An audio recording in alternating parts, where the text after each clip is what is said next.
while we were talking about issues of drug law and policy for at least 15, 20 years here, it's a sign of progress, believe it or not, that 300 people have joined us tonight to engage in that discussion. As you'll hear, there's some significant movement right across Canada. So if you can fill out the poll, that would be fantastic. And you'll have to bear with me as we go through this. I'm a little weak on the technical aspects of this, but do know that this webinar is being recorded, and we hope to make it available on the Crime Prevention YouTube page. You'll see at the bottom of your screen a Q&A button, and that's where, if you have questions for the panelists and the guests, that's where you should put them. And after the presentations, that's when we'll start to dive into those questions and have a bit of a discussion about some of those issues. We're talking about some sensitive material, of course. The drug poisoning crisis shows no sign of slowing down, and I know many of us are personally affected. If you feel the need to talk to someone, I think Abby will put a helpline into the chat box if you need to reach out, and of course, you're welcome to. You should do that. I'm in a room with Jesse, who you'll see later on. We are across the street from a shelter, and I've just watched 2 ambulances pull in, and we know that the drug poisoning crisis, while it can affect anyone, it disproportionately affects certain people, and that would include people lacking stable housing. And the poll results, they look like about 40% of us are from Waterloo region. About 18% of us are outside of Ontario, so a bit of an Ontario-centric group here today. And we've got 3 people joining us from outside of Canada, so welcome to our international friends as well. Most folks are located in an urban community, 12% in a rural community, 3% from in the north somewhere. And that's important. I mean, particularly for those of us who work in urban areas, we forget how much more challenging it is in northern, remote, and rural communities where the same access to services simply don't exist. And in terms of people who've been affected by issues of drug poisoning, 45%, so almost half of you have been. And I know Jesse and I are, it's a daily reality for us and for many of the presenters as well. So thank you for taking the time to fill out the poll and join us tonight. Before we get going with our presenters and provide a little context on to sort of tell you about a bit about where I'm coming from. I work at the Crime Prevention Council, and for 28 years, the Crime Prevention Council has been really a national model for crime prevention through social development. So we're less about leave the lights on and lock up criminals, and much more about crime prevention through social development. It's not a mystery as to who ends up being incarcerated. We know there are root conditions that can lead someone into a life of crime, and just as importantly, to be victimized. And those are often based in the structural determinants of health, and the Crime Prevention Council has been a leader in many aspects of that for several decades now, and including approaches to upstream prevention beyond sort of structural determinants of health.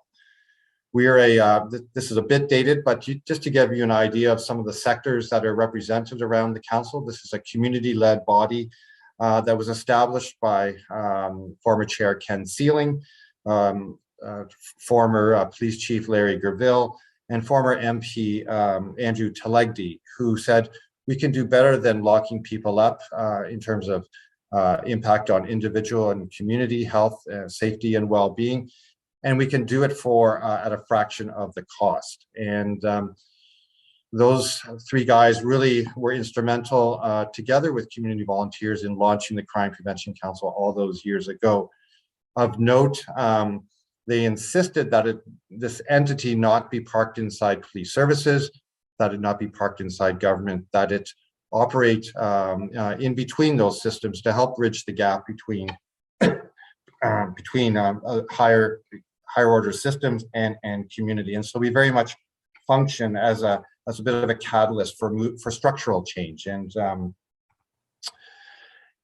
that's important. We've known for decades that advocating for structural change means you bump up against the status quo, and it doesn't always make you the most popular person in the room, but here we are. And there's been some successes, there's certainly been some challenges.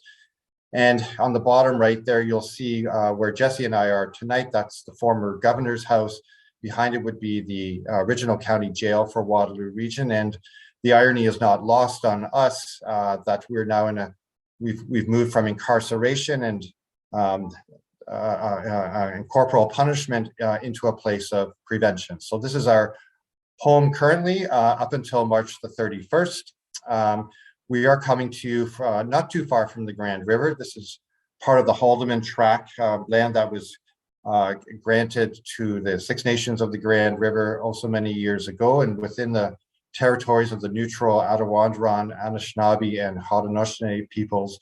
And when we talk about the drug poisoning crisis, of course, we know that our Indigenous neighbors are vastly disproportionately affected, and not because people lack moral sense or anything like that, but because it's straight up structural violence. And as for aficionados of drug policy, you will know that Canada's narcotic laws are absolutely grounded in, not in evidence, but in straight up racism.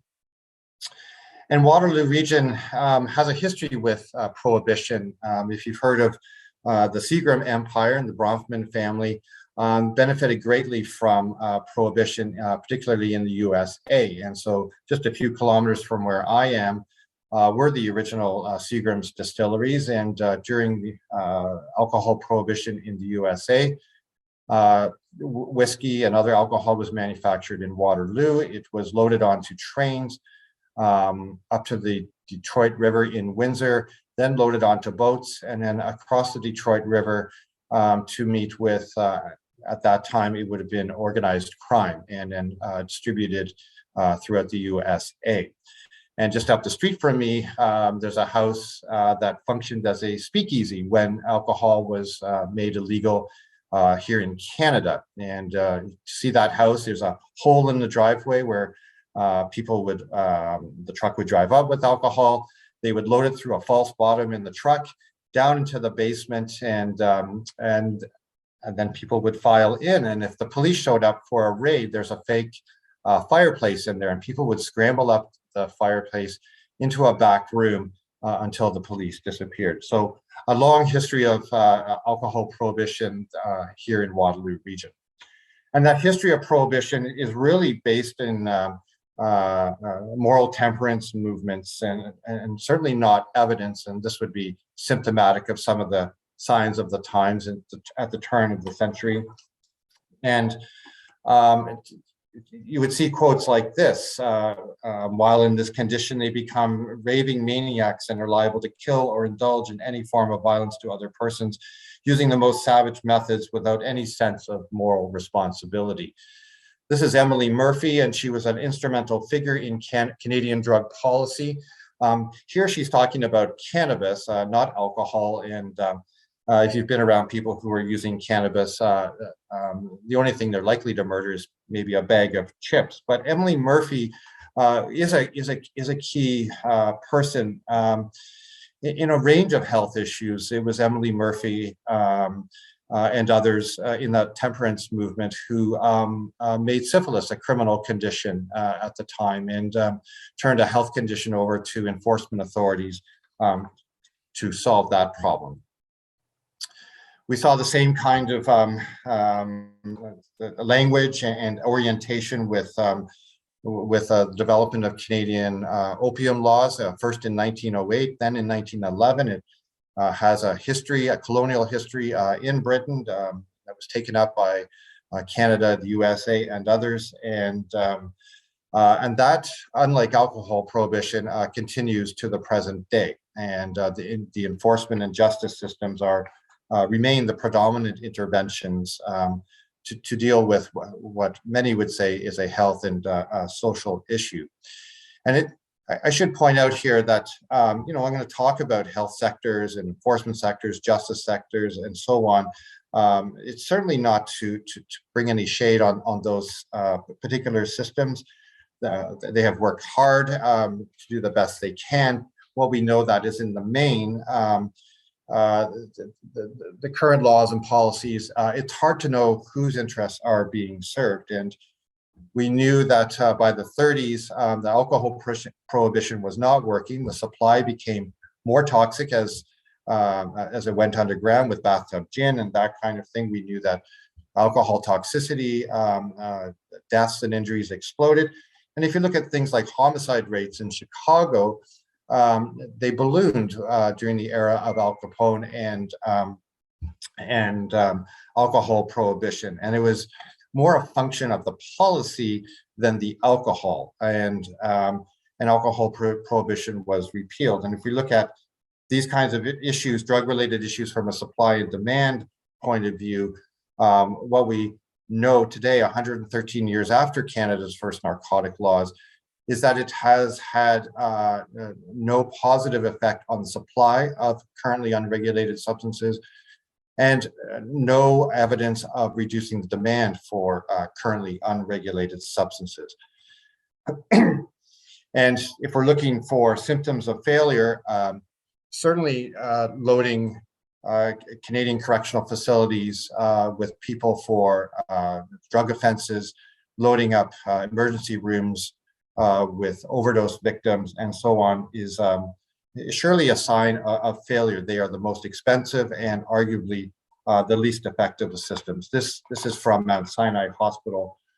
And Jesse and I, through the AIDS Committee of Cambridge, Kitchener, Waterloo area, we did some pretty neat research last year, I think, and it's called Unsafe. It's on our website. I would encourage you to check it out. But among the findings was this: the people we talked to lacked stable housing, and they were regularly consuming unregulated drugs. 95% of them had already been incarcerated as an adult, and the average number of incarceration periods was 12.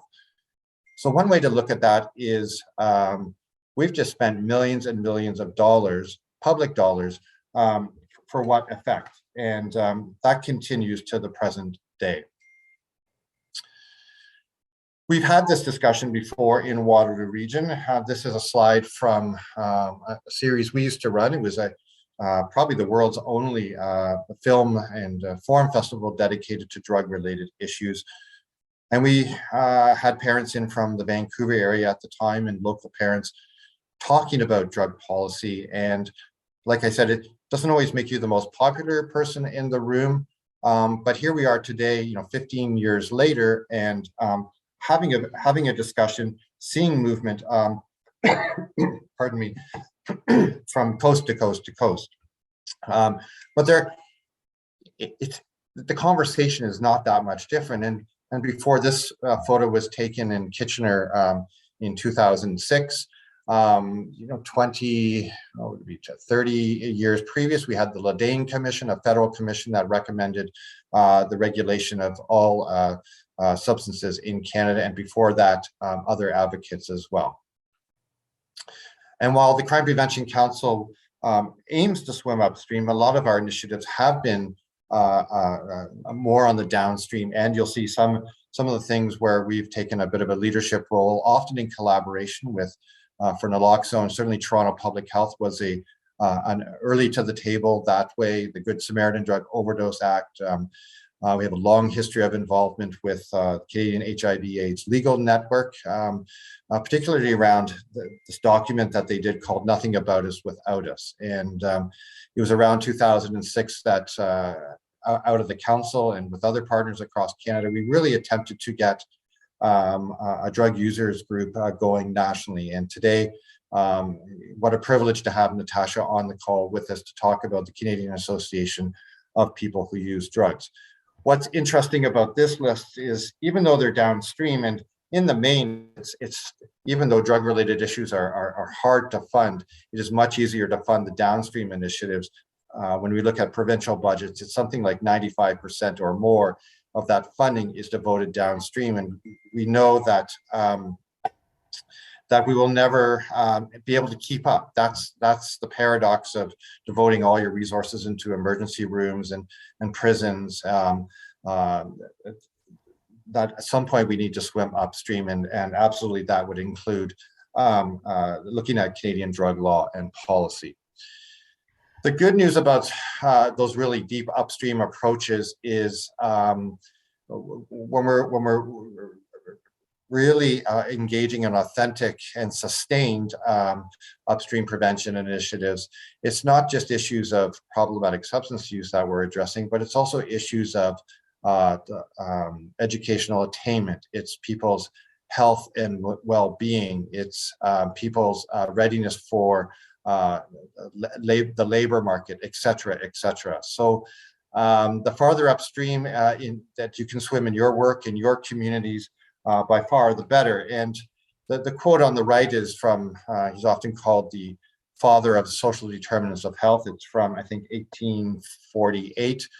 And it sort of nails it here that, you know, medicine and health is really just politics on a large scale. And the drug poisoning crisis is one where it has become extremely political. And we knew as far back as 2008, when the Crime Prevention Council said, we think the bootleg fentanyls are going to land one day and be a threat to public health and safety. We knew that the absence of a really robust health approach without the contamination from, and I mean no offense here to our elected officials, without political contamination, if that was not forthcoming, then we would be in the mess that we're in today. And further, local communities would be forced to deal what is largely a population-wide health issue. And those structural determinants we know affects people's health and well-being. It's a lot less about your genetics, and it's a lot more about your access to a good income, to good opportunities early in childhood, good housing, and so on and so forth. And that's what we mean when we say the structural determinants of health. And when we're talking about drug-related issues, I'm drawing on the research from Dr. Martin Schechter. Again, this is now 15 years old. But if we consider opioids and opiates as a what are the properties, the pharmacological properties of something like heroin or hydromorphone? Well, euphoria and sedation, pain management are absolutely a pharmacological property of it. Withdrawal, if you start to become dependent on it, constipation, decreased sex drive, and so on. Those are properties of the substance itself. What are not properties of the substance itself, particularly when you know the dose and the composition, is overdose. Are viral infections like hepatitis C or HIV/AIDS, bacterial infections, violence, crime, and victimization. These are all properties of drug policy. And so that's why when my colleagues say, well, this is a drug policy crisis, this is the sort of stuff that they're talking about. And we know that criminalizing certain drugs leads to unsafe and unhealthy conditions for people involved in the production, the distribution, and the consumption. So it literally goes underground. This is a tunnel to ship out drugs. In the middle slide there, you see some what we think is fentanyl from a time when Jesse and I worked at a shelter, and then of course no quality control, as you can see by the lab on the right. And enforcement colleagues will know this situation quite well. And the absence of any quality control standards is really killing people by the tens of thousands right across Canada. And we could do a whole webinar on the absolute disaster that is the drug poisoning deaths and much less measured the drug poisoning injuries that are happening from coast to coast to coast. But rest assured, there is no indication that those unregulated drug markets are going to become healthier or safer anytime soon, despite the best efforts of folks in enforcement, justice, and corrections, and despite millions and millions and millions of dollars being funneled into those systems. We also know that beyond the criminal code, that there's a carceral logic, a carceral culture that has evolved since 1908, and it's a culture that is premised on enforcement that spreads to agencies that purport to assist people who are using substances, and it extends to the broader public. I mean, I think we all know that since we were old enough to walk and talk, we've largely been fed a pack of lies about certain drugs and people who use certain drugs. And it's simply not true. And it takes a while to shake off that, that sort of culture, if you will. And one wonders if that carceral logic has not spread to the very institutions that are in charge of protecting the public health and safety of Canadians from coast to coast. And if you'll indulge me for just a second, I want to show you a picture of romaine lettuce. It's a product that is, like other foods, drugs, and consumer items, is regulated right across Canada. And we're constantly monitoring for contamination, for dangerous and unsafe products. And if that's detected, then you'll see a warning from the Government of Canada, and that product is pulled from the shelves and replaced with a safer supply. And this applies to any regulated product. And we have decades of experience, decades of protocols developed to manage food poisoning, for example, or unsafe consumer items. We have decades of protocol development in managing public health emergencies, for example. And it's hard not to think of the Canada's drug poisoning crisis as a bona fide public health emergency. And this is a general kind of definition of a public health emergency: the occurrence or imminent threat that poses a substantial risk of disease or injury or death to a population, and has the potential to overwhelm routine capabilities to address that threat. And we've been here for some time. I think that, as a small sign of progress, there was a time, just 5 years ago, 10 years ago, where you could not call it a crisis, could not call it an emergency, but how could we be in anything but? It's not a question of if people are going to die in 2022. It's a question of how many thousands of deaths are going to occur because of, in part, the inability to engage in sustained upstream prevention measures that reduce demand, and in part because of that unregulated market that is killing people. And for those in Ontario, the data from 2022 is absolutely grim. It's as grim as we expected. 3,982 people lost their lives to drug poisoning in Ontario in 2022. And we're going through another surge here in Waterloo Region, and unfortunately it won't be the last.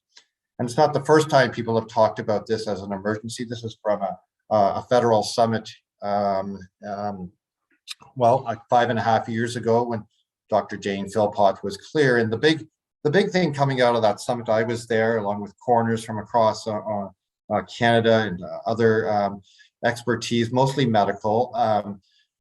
The big thing to come out of that summit was that we would count the dead bodies. And up until that point, the Crime Prevention Council and others had advocated for a national count. We knew that in Ontario by 2015, almost 14,000 people had died from drug poisoning, but there were no national numbers. And so that's why when you see federal data, nationwide data, it begins in 2016. What we haven't seen is sort of that urgent and proportional response to the drug poisoning crisis from coast to coast to coast. But here we are. And this is a graph just to set it up for our presenters, adapted from a gentleman by the name of John Marks. And on the left side, you'll see sort of generic health and social problems. And on the bottom, you'll see different sort of regulatory environments. Where you want to be, the sweet spot, if you will, is down at the bottom end of that curve. And that's where, you'll see things like cannabis more recently. Alcohol certainly is trending more towards that, tobacco for sure. Regulation with strict, legalization with strict regulation. And so that's evidence. That's what we know works. And we know there are harms that come with, for example, alcohol, but we know those harms are much reduced in a regulated type environment. And we have a range of policy options before us. This is from the Canadian Centre on Substance Use from 2018. It sort of lays out what those options might be. On the far right, you have unbridled commercial production, so no, it's very much profit driven. On the far left, you have straight up prohibition and then a range of options in between. And more recently in Canada, we've seen renewed calls for something called decriminalization. Sometimes that involves the criminal justice system, other notions, not so much. And it's distinct from legalization with strict regulation. And here in Waterloo Region, part of that unsafe work that we did in preparation for a grant with Health Canada. We wondered what would happen if you remove that phenomenological contamination, the criminalization, and then you added in health and safety standards by providing pharmaceutical equivalents. And what people told us was, well, we think less crime would occur, we think less victimization would occur, we think people would be able to access housing in a way that they couldn't before, and so on and so forth. So if you're interested in this kind of research, do visit overdoseprevention.ca, and because we're not sure the website will have a life or be able to function as well beginning April 1st, if you really like it, download it and you can snuggle up in your beds and read it before bed. It really is fascinating research and something among the research endeavors that I'm quite proud of here at the Crime Prevention Council. So that's sort of the backdrop for tonight's presentations and discussion. First up, I would like to invite Natasha, who's coming to us from the East Coast. Natasha is the Executive Director of the Canadian Association of People Who Use Drugs and works with her colleagues from coast to coast to coast. And on behalf of all of us here in Waterloo Region, Natasha, thank you so much for lending your time, talents, and expertise. Thanks, Michael, and I appreciate the invite. So first off, I'd like to acknowledge that I live, work, and play in the land of Mi'kmaq, which is the traditional ancestral unceded territory of the Mi'kmaq people. I'd also like to recognize the histories and contributions of the legacies of the African Nova Scotian people who have been in my province for well over 400 years. I think when we're talking about rethinking prohibition and rethinking a whole new system, it's a complicated situation. It's very controversial at times. I should very well start with, I don't know if many of you know my organization. So I am the Executive Director, as Michael said, of the Canadian Association of People Who Use Drugs. We are a national organization incorporated in the province of British Columbia in 2011. Our whole board and staff are comprised entirely of people who currently or formerly use drugs, including our board and staff, as I said.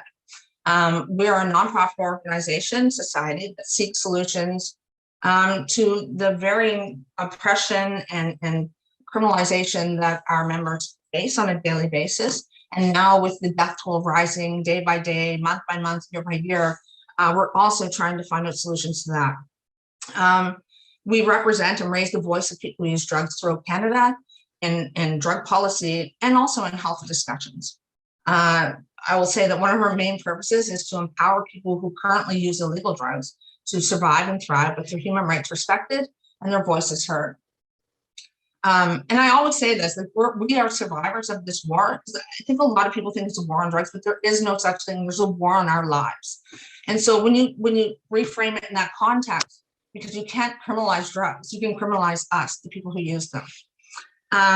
And so we envision a world where drugs are regulated and where people who use drugs are no longer criminalized for possessing, trafficking, importing, exporting, producing all of these drugs. And as I said earlier, it may be controversial for that, laws. But my organization is going to continue to fight for a reform that is based in evidence, understanding, and compassion. So why are we so passionate about this? I think our fundamentals are based in justice. And as I said earlier, the war on drugs is cruel, and it is also designed in racist, in a racist format. I mean, from the beginning of the early 1900s, we saw that, Asian individuals or Chinese individuals were trying to be thrown out of our country when they were doing railroads. And so they targeted them. And then from there, even with cannabis, Mexican and Spanish individuals were targeted with that. So, I mean, when we think about that, and now when we look at our jails and we look at the people who are in jail, it's predominantly Indigenous and Black individuals. And so when you look at that, our drug policy hasn't changed much. And so when we talk about justice, the effects of misguided drug policy, over policing, and criminalization has disproportionately affected Black and Indigenous folk, including people of color, people who live in poverty, women, and other marginalized groups of people within Canada. Why are we passionate? Because we believe in human rights. So prohibition-based drug policy is by nature dehumanizing and degrading to all people who use drugs, and even society at large, and humanity for that matter. So as the suffering it causes affects the most least fortunate in our society, which is very telling because we don't see predominantly middle-class, rich white people in jail. It is people that are poor and people of color and women and the LGBTQ2 population. So with all of this in mind, on Overdose Awareness Day last year, August 31st of 2021, the Canadian Association of People Who Use Drugs and 4 other individuals, which are my fellow co-plaintiffs, Deb Bailey from Mom Stop the Harm, Charlene Burmeister, Paul Schwizel, and Huckfeather Peterson, alongside of my organization, filed a lawsuit against the government of Canada in the British Columbia Supreme Court in Vancouver. And so we're the institutional plaintiff, and my fellow co-plaintiffs are all either people who currently or formerly use drugs, or either family members of people who use drugs and reside in British Columbia. The premise of our lawsuit is to vindicate the human rights of people who use drugs. And, Kapud and our co-plaintiffs are asking for declarations to the Federal Controlled Substances Act sections prohibiting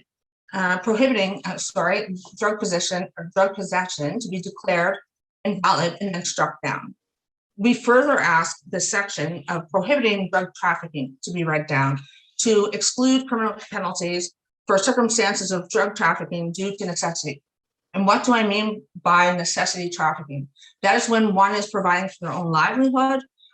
They have, purchased drugs. They know that they're safe. They've had them tested, and they're, providing a service to individuals in our society that don't have access otherwise.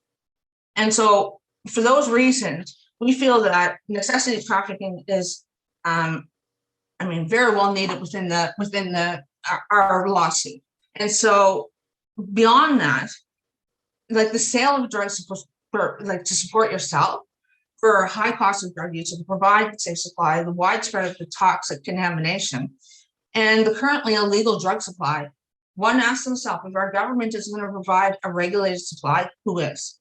So, drug users have always taken care of drug users, and that's what we sort of have to understand.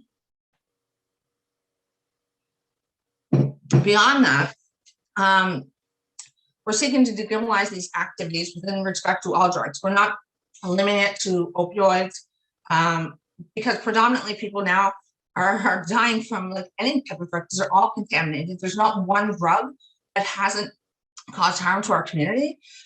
We know that fentanyl, carfentanil, benzodiazepines, non-pharmaceutical benzodiazepines are being adulterated in all substances across this country. And even in Little Nova Scotia, where I'm from, it is happening here as well.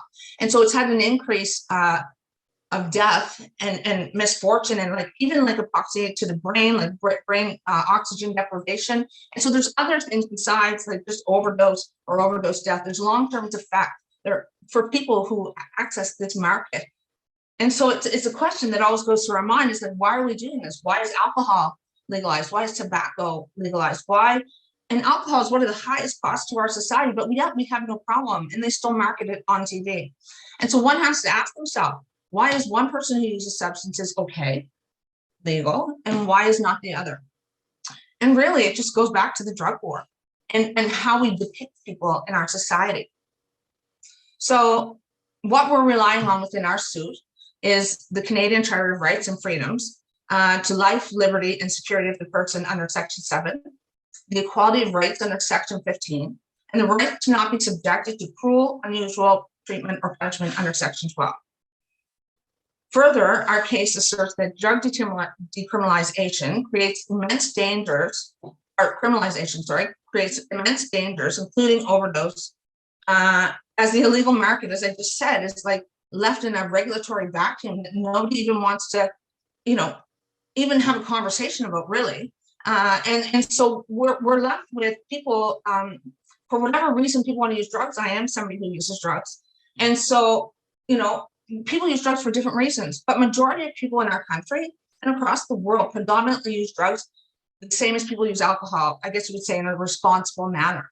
So, the people that perhaps may not have other underlying issues. And I always say, like, when substance use becomes an issue for somebody, or like harms the individual, oftentimes it's just a symptom of a larger problem, as Michael had alluded to in his opening, like housing, not being housed, poverty, CPA, like Children's Protective Services coming and ripping your children out of your arms. These are all very traumatizing things beyond the intergenerational, trauma that some individuals in our society face.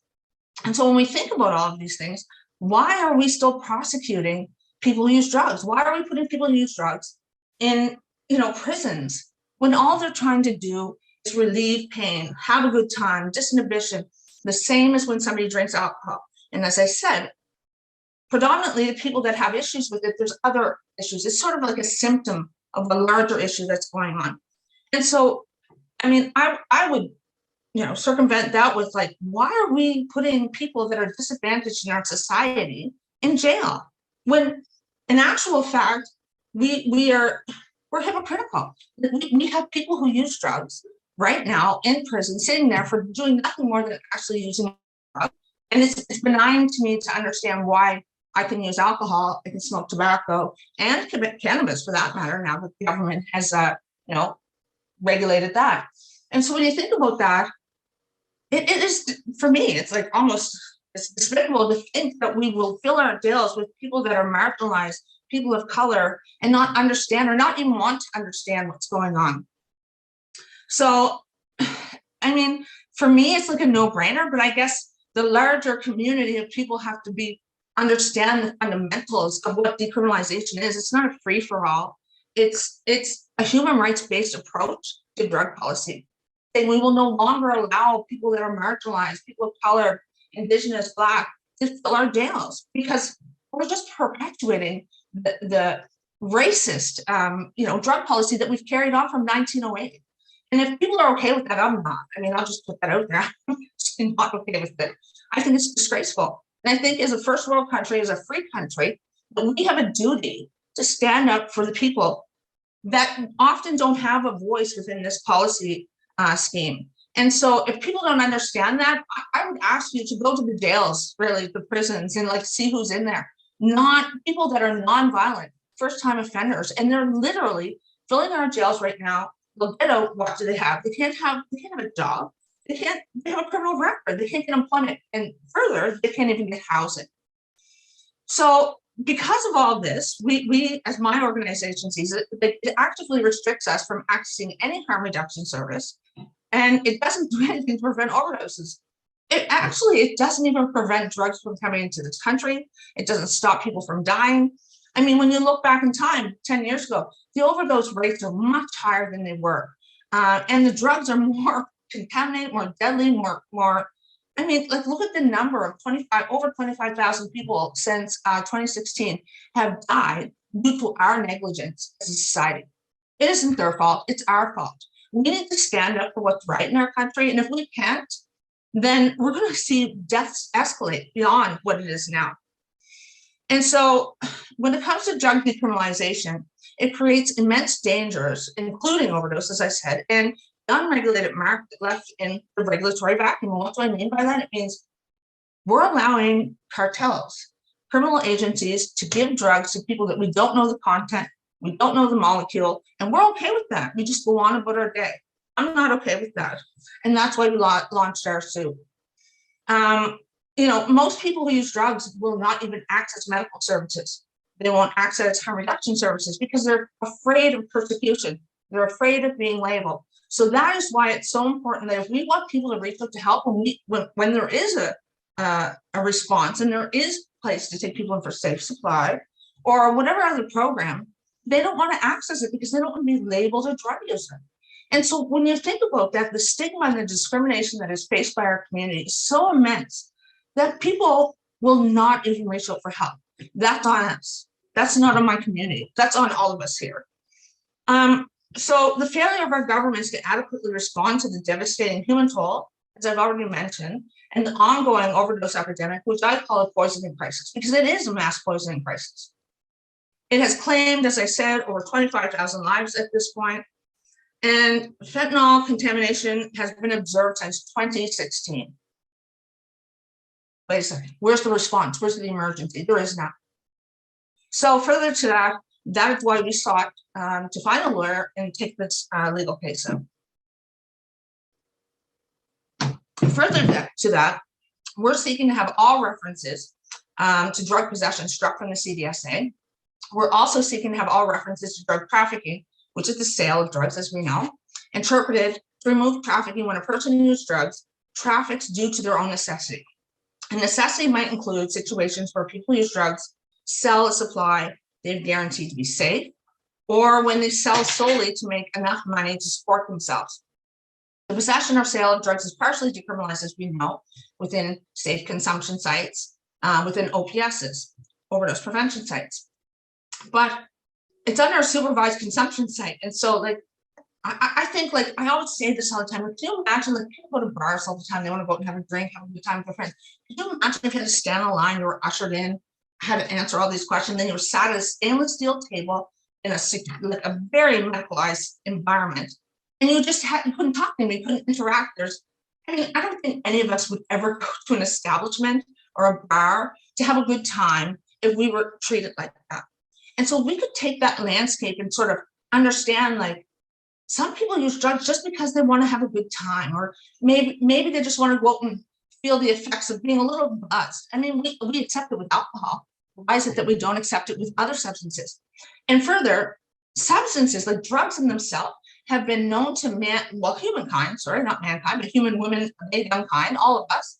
And as long as time has been here. And so if we actually think we're going to eradicate drugs, I mean, look at the job we're in now. Has the policing of this country, has the treaties of this country, has it made a difference? Actually, I would argue that it's made it worse. And so when we look at the trillions and trillions of dollars that we've paid into the system, that has done nothing to actually stop people from using drugs, has done nothing to stop people from dying. And in actual fact, there are more people dying. The drugs are more contaminated, adulterated, and stronger than they've ever been. And so for me, beyond even our case, when I look at this, I think, what the hell are we doing? Like, seriously, like, why are we criminalizing people? We can't stop the drugs from coming in. So these are things that we fundamentally have to understand, that we as taxpayers are paying a lot of money for what? I mean, seriously. And so to the average person, they would say, oh, well, that's fine, like, drugs are illegal. But they're illegal because we chose them to be illegal. We chose our government. We don't forcefully say that we don't agree with this. And maybe a lot of people don't understand what it is to be somebody who uses drugs, or understand that. And I fully get that. However, when you see mass amounts of people dying in our country, it's time for you to really, really take a look at what's happening and change your mind. At least get educated, at least understand why our community is dying.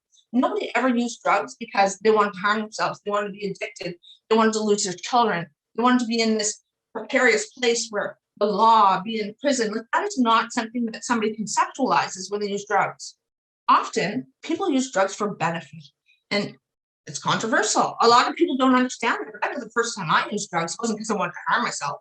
It wasn't because I wanted to be, a survival sex trade worker. It wasn't because I wanted those things. It was because I was in pain, and I wanted to soothe that pain. And much like opioids soothe physical pain, they also soothe psychological trauma. They also feel like a big warm hug that comes around you when everything else is wrong in your life. You're living on the streets and nobody else is there. It is the one constant in your life that will be there for you and make you feel whole.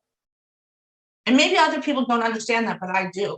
And so for those very reasons, criminalization in itself creates fear, persecution, and stigmatization that, coercively block people who use drugs from accessing medical treatment, harm reduction, or harms for their own drug use. Like, the Canadian governments conduct and impose these criminal penalties, and therefore it violates our rights under the Canadian Charter of Rights and Freedoms. And that's under the security of an individual under Section 7. They're violated as we face dangerous illegal drug supply that threatens our lives, our health, and we are coerced into those situations with possible incarceration and other penalties. Against seeking medical treatment and harm reduction. Imagine that, just being somebody that can't even access the very necessity, low barrier things that we offer people who use drugs. Most don't even walk through the door because of how they will actually be depicted and what they could do to their family or their friends or their children. They could lose their children. It's just, I'm very passionate about this, obviously, right? But incarceration and other penalties do nothing, have done nothing to dissuade or change drug use patterns. And so the further that we're going to criminalize people, what are we doing? We're actually condemning them to have a worse off situation than what they walked into. Because listen, my first charges, I was charged with Schedule I drugs, and I served time, and it did nothing. It didn't stop me from using drugs. It actually perpetuated my drug use for the very fact that I was locked in a cage and treated worse than what we treat our own animals, like dogs. Most of us don't lock our dogs in cages and just leave them there. I mean, like, that would be cruel, wouldn't it? But that's what we do to humans. That's what we do to my population.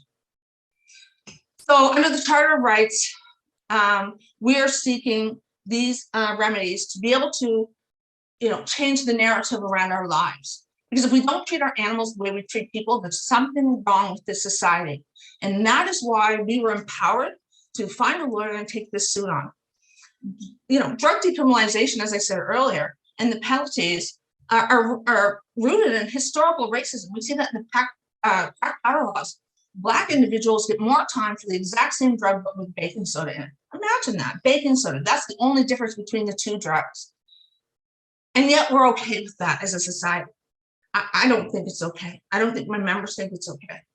The disproportionate effect of criminal penalties related to drugs disproportionately impacts Indigenous people, Black, other persons of color, poor people, women, and it violates our equality rights under Section 15. Further, if people do have a substance use disorder and dependence, it is also classified as a disability. And drug criminalization against people who use drugs suffering from this disability, it also violates their equality of rights. So finally, punishment of drug possession and necessity trafficking, the conduct that is not morally blameworthy, first of all, and with potential imprisonment is cruel and unusual punishment, contrary to our rights, our human rights under Section 12. So, substance use disorder and dependence should be treated as a health issue, not a criminal one. But further, we also have to understand that not everybody who uses substances actually has a substance use disorder, and they use it for pleasure. So I'll end on that. I think I went on a little rampage there for a second. I'm very passionate about this. I'm really happy to be here. And I'll give my links to our drugdecrimcanada.com for our GoFundMe page, because we will need funds for our lawsuit. We obviously are a small nonprofit organization, and we'd love to be able to post those into the chat or like send them out to the group. So maybe you guys could consider, helping us, even if it's $20, $50. I'm sure the Canadian government has a lot of money, as we don't. So we would appreciate, any amount of money that you can offer us. And I will send those to the organizers to send out to you guys. So thank you very much. I appreciate being here today. Thank you so much, Natasha. And lovely weather you're having on the East Coast there in Nova Scotia. It's sucks. It sucks. Snowstorm and ice. storm and ice. Hey, thanks so much. And just to put a bow on it, the Canadian Association of People Who Use Drugs, and through Natasha and others, I mean, when we're talking about upstream prevention at the Crime Prevention Council, farther upstream in that drive towards equity is who's around the table and how decisions are being made. And it's 100% essential that, in the work in your communities, if the more you can involve at a really meaningful level, people affected by issues of substance use, people who use drugs, people who used to use drugs, and the rub is avoiding the tokenism, the better outcomes you will have. And that's not rocket science, but that is truly an upstream type approach. So thank you for all that you do at Kaput and Thank you, everywhere else. Michael. Thank you, Natasha. I appreciate you mentioning that, because tokenism is a huge thing in our community. People calling the same person time after time, and they feel privileged to be there. And I don't blame them. I felt like that too, right? But then you have to really stand up for community. So I really appreciate you saying that. I'm happy to be here. And thanks very much for inviting me. Thank you. Next up, all the way from the city of Toronto, Alicia Neufeld, who is with Toronto Public Health. She's parked about an hour east of us here in Kitchener-Waterloo, and lots of exciting stuff happening within the city of Toronto, and really fresh and recent news. So Alicia is going to share some of that with us now, and then Sandra will be up. We'll take a short break and then move into a bit of a question, answer, and discussion. So welcome, Alicia. Thanks so much, Michael. So thanks, everyone. I'm really glad to be here. As Michael said, my name is Alicia Neufeld. I'm the Associate Director of the Toronto Drug Strategy Secretariat in Toronto Public Health. I'm actually born and raised in Waterloo, so this feels a little bit like coming home, even though I'm now housed in Toronto. So I just want to talk to you a little bit today about some of the work that we've been doing in Toronto Public Health on alternatives to drug criminalization. So for context, the Toronto Board of Health has been supporting and calling for federal action on decriminalization since 2018. The Board of Health has been very clear that this should be a national policy change, and that the federal government should be making change at the national level. However, in the absence of that action, the Toronto Public Health has moved forward with work on exemption request for the federal government under the Controlled Drugs and Substances Act. We received direction to do this in December, and a submission was sent in to Health Canada in early January to move forward with that work. So I'll talk to you a little bit about the process and how we got there, and happy to answer questions after the break. Next slide.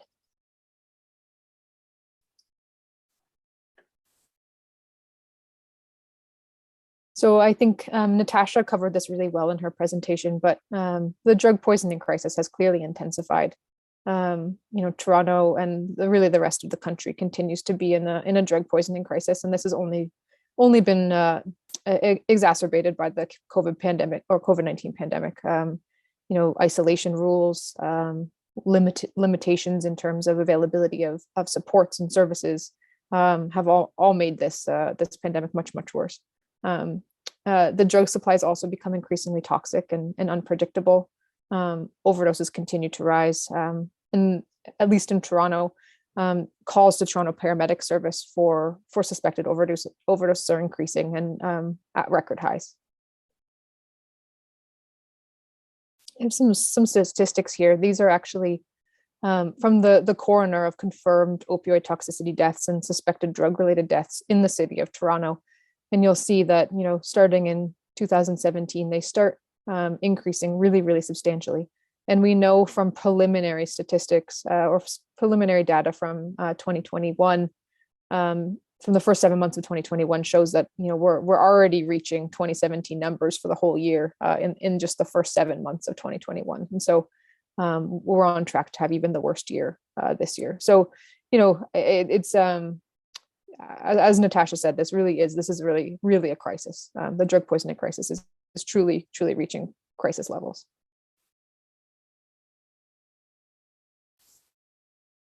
So I think, and Natasha talked about this a little bit as well, but to be really clear about the legal framework for drug policy and the opportunities that Toronto Public Health has in this space, and the ways that we don't have all of the levers to act. So illicit drugs are regulated under the Federal Controlled Drugs and Substances Act.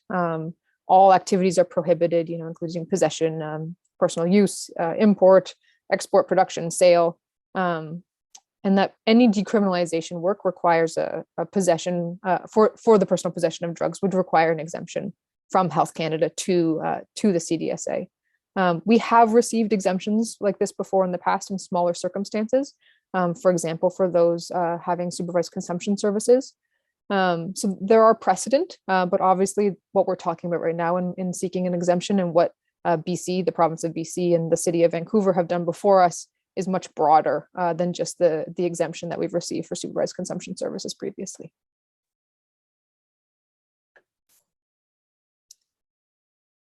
And I think, and I know going back again, Natasha did this really well in her presentation, but I think it's clear that the drug laws that we have in our country aren't working, and they're not working on a number of fronts. It hasn't reduced the supply of drugs. The drug supply is increasingly toxic, it's increasingly unpredictable, and it certainly hasn't been reduced. It's negatively impacted and disproportionately impacted Indigenous and Black populations, who are more likely to be targeted and criminalized. As Natasha said, it's led to stigma and discrimination against people who use drugs, which has impacted really negatively their interest and ability to access services when in need. And it's really expensive. We have some data here on costs in Ontario in 2017. It's $3.7 billion spent on everything. So it's not only not working, but it's costing us a lot of money to not work. And so there really is seemingly a bit of a growing and shifting momentum right now around decriminalization. As I said, 2 jurisdictions before Toronto move forward, the city of Vancouver and the province of BC. Health Canada convened its own expert task force on substance use, which recommended decriminalization. The city of Toronto Public Health has now moved forward, and a number of other cities have had discussions at their city council or at their boards of health around seeking exemptions for decriminalization. So there does seem to be a bit of momentum moving in this direction from across the spectrum of opinion, and from government, from civil society, and also from police forces.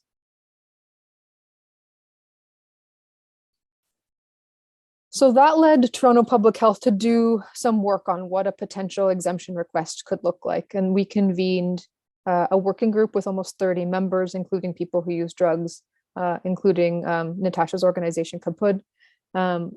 We had a survey of residents of Toronto and received almost 6,000 submissions. We did roundtables across the city and also one-to-one interviews with people to really learn from the experience of people who use drugs, the people who support them in services, and in the broader healthcare sector. In that work, there were a number of areas where there was really clear agreement, and the submission that we put forward to Health Canada has reflected these around operating citywide and applying to all drugs, and making sure that the voices of people who use drugs are really at the center of this work. We also know that as Natasha said, not all people who use drugs require additional supports and services, but some do. And so we wanted to make sure that as part of this work, we have in place an improved and enhanced system of supports. So our submission included a number of areas identified below around building on the capacity of our community healthcare centers and family health teams, and ensuring that services are available when and where people need them, and making sure that they're available in their own services or in their own communities, and that they have peers and outreach workers who they trust help and connect them with those sites. And I think Toronto Public Health will be doing some additional work with the community and with people who use drugs on this going forward. But the submission outlined the broad strokes of what that system could look like. And as I said, this sort of goes into a little bit more depth on what some of those services might look like, starting all the way up from the social determinants of health, as Michael and Natasha have discussed. Stable housing, food and nutrition, equitable access to healthcare, income support, all the way through, improved harm reduction supports, substance use treatment, mental health services, and services like Safe Supply, which we have 2 programs operating in the city of Toronto right now, and one IOT program. But there have been many calls to expand those and to ask the federal government to expand the funding that they have already provided. So this is a process. As I said, Toronto Public Health needs to work with our partners and work with Health Canada on this process. We don't have the legal authority to grant an exemption and grant decriminalization in the city of Toronto. And so over the summer and fall, we worked with the community, with people who use drugs, with stakeholders to put together a proposal, which was brought to the Board of Health in December, and then submitted to Health Canada in early January. There will be future stages as we move forward in terms of refining this approach. There are a number of areas in that submission that need further work on the eligibility.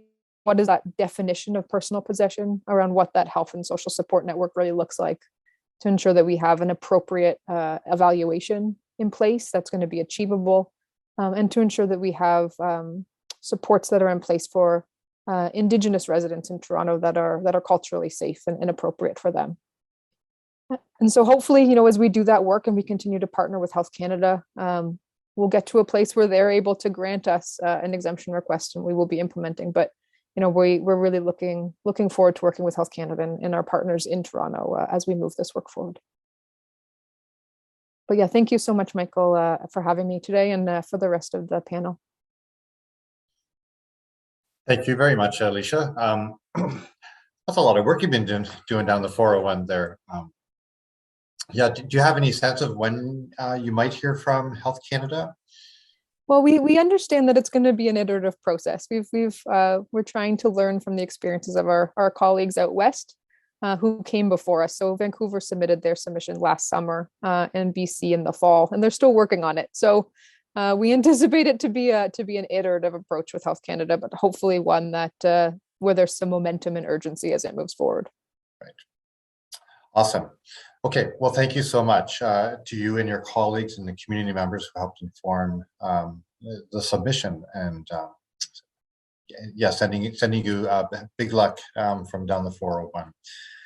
I'd like to turn it over now to Sandra, who is with the Canadian HIV/AIDS Legal Network. I mentioned earlier, Crime Prevention Council's had a long relationship with the HIV/AIDS Legal Network, and a really great relationship. But you guys are taking this decriminalization of drugs to a whole other level. And I know we're not the only organization who relies on your experience and expertise in our work going forward. So it's a privilege and a pleasure to have you with us tonight, Sandra. So take it away, please.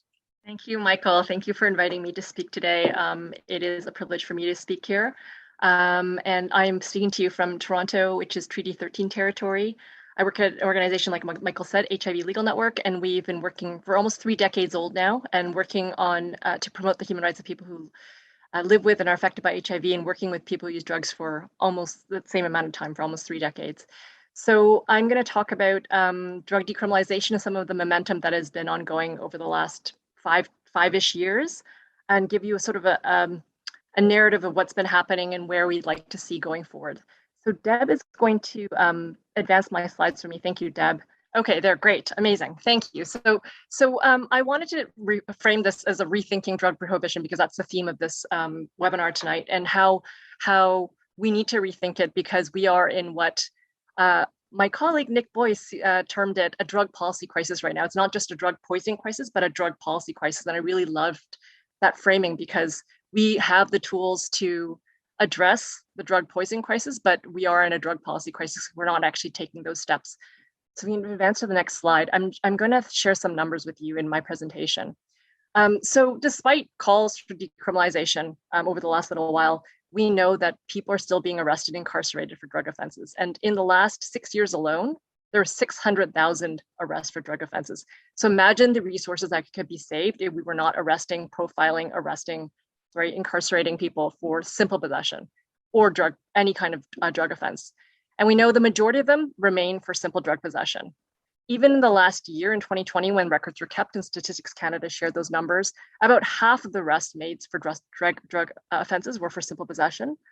And while in 2020, there's also a slight decline in those arrests, where there was actually a 34% increase in what police were arresting for opioid-related offenses. So anything that Alicia mentioned, like drug import, export, possession for the purpose of trafficking or production. When they relate to opioids, that was quite a significant increase in 2020. And amongst the cities with the highest rates of those drug arrests is Cambridge, Waterloo.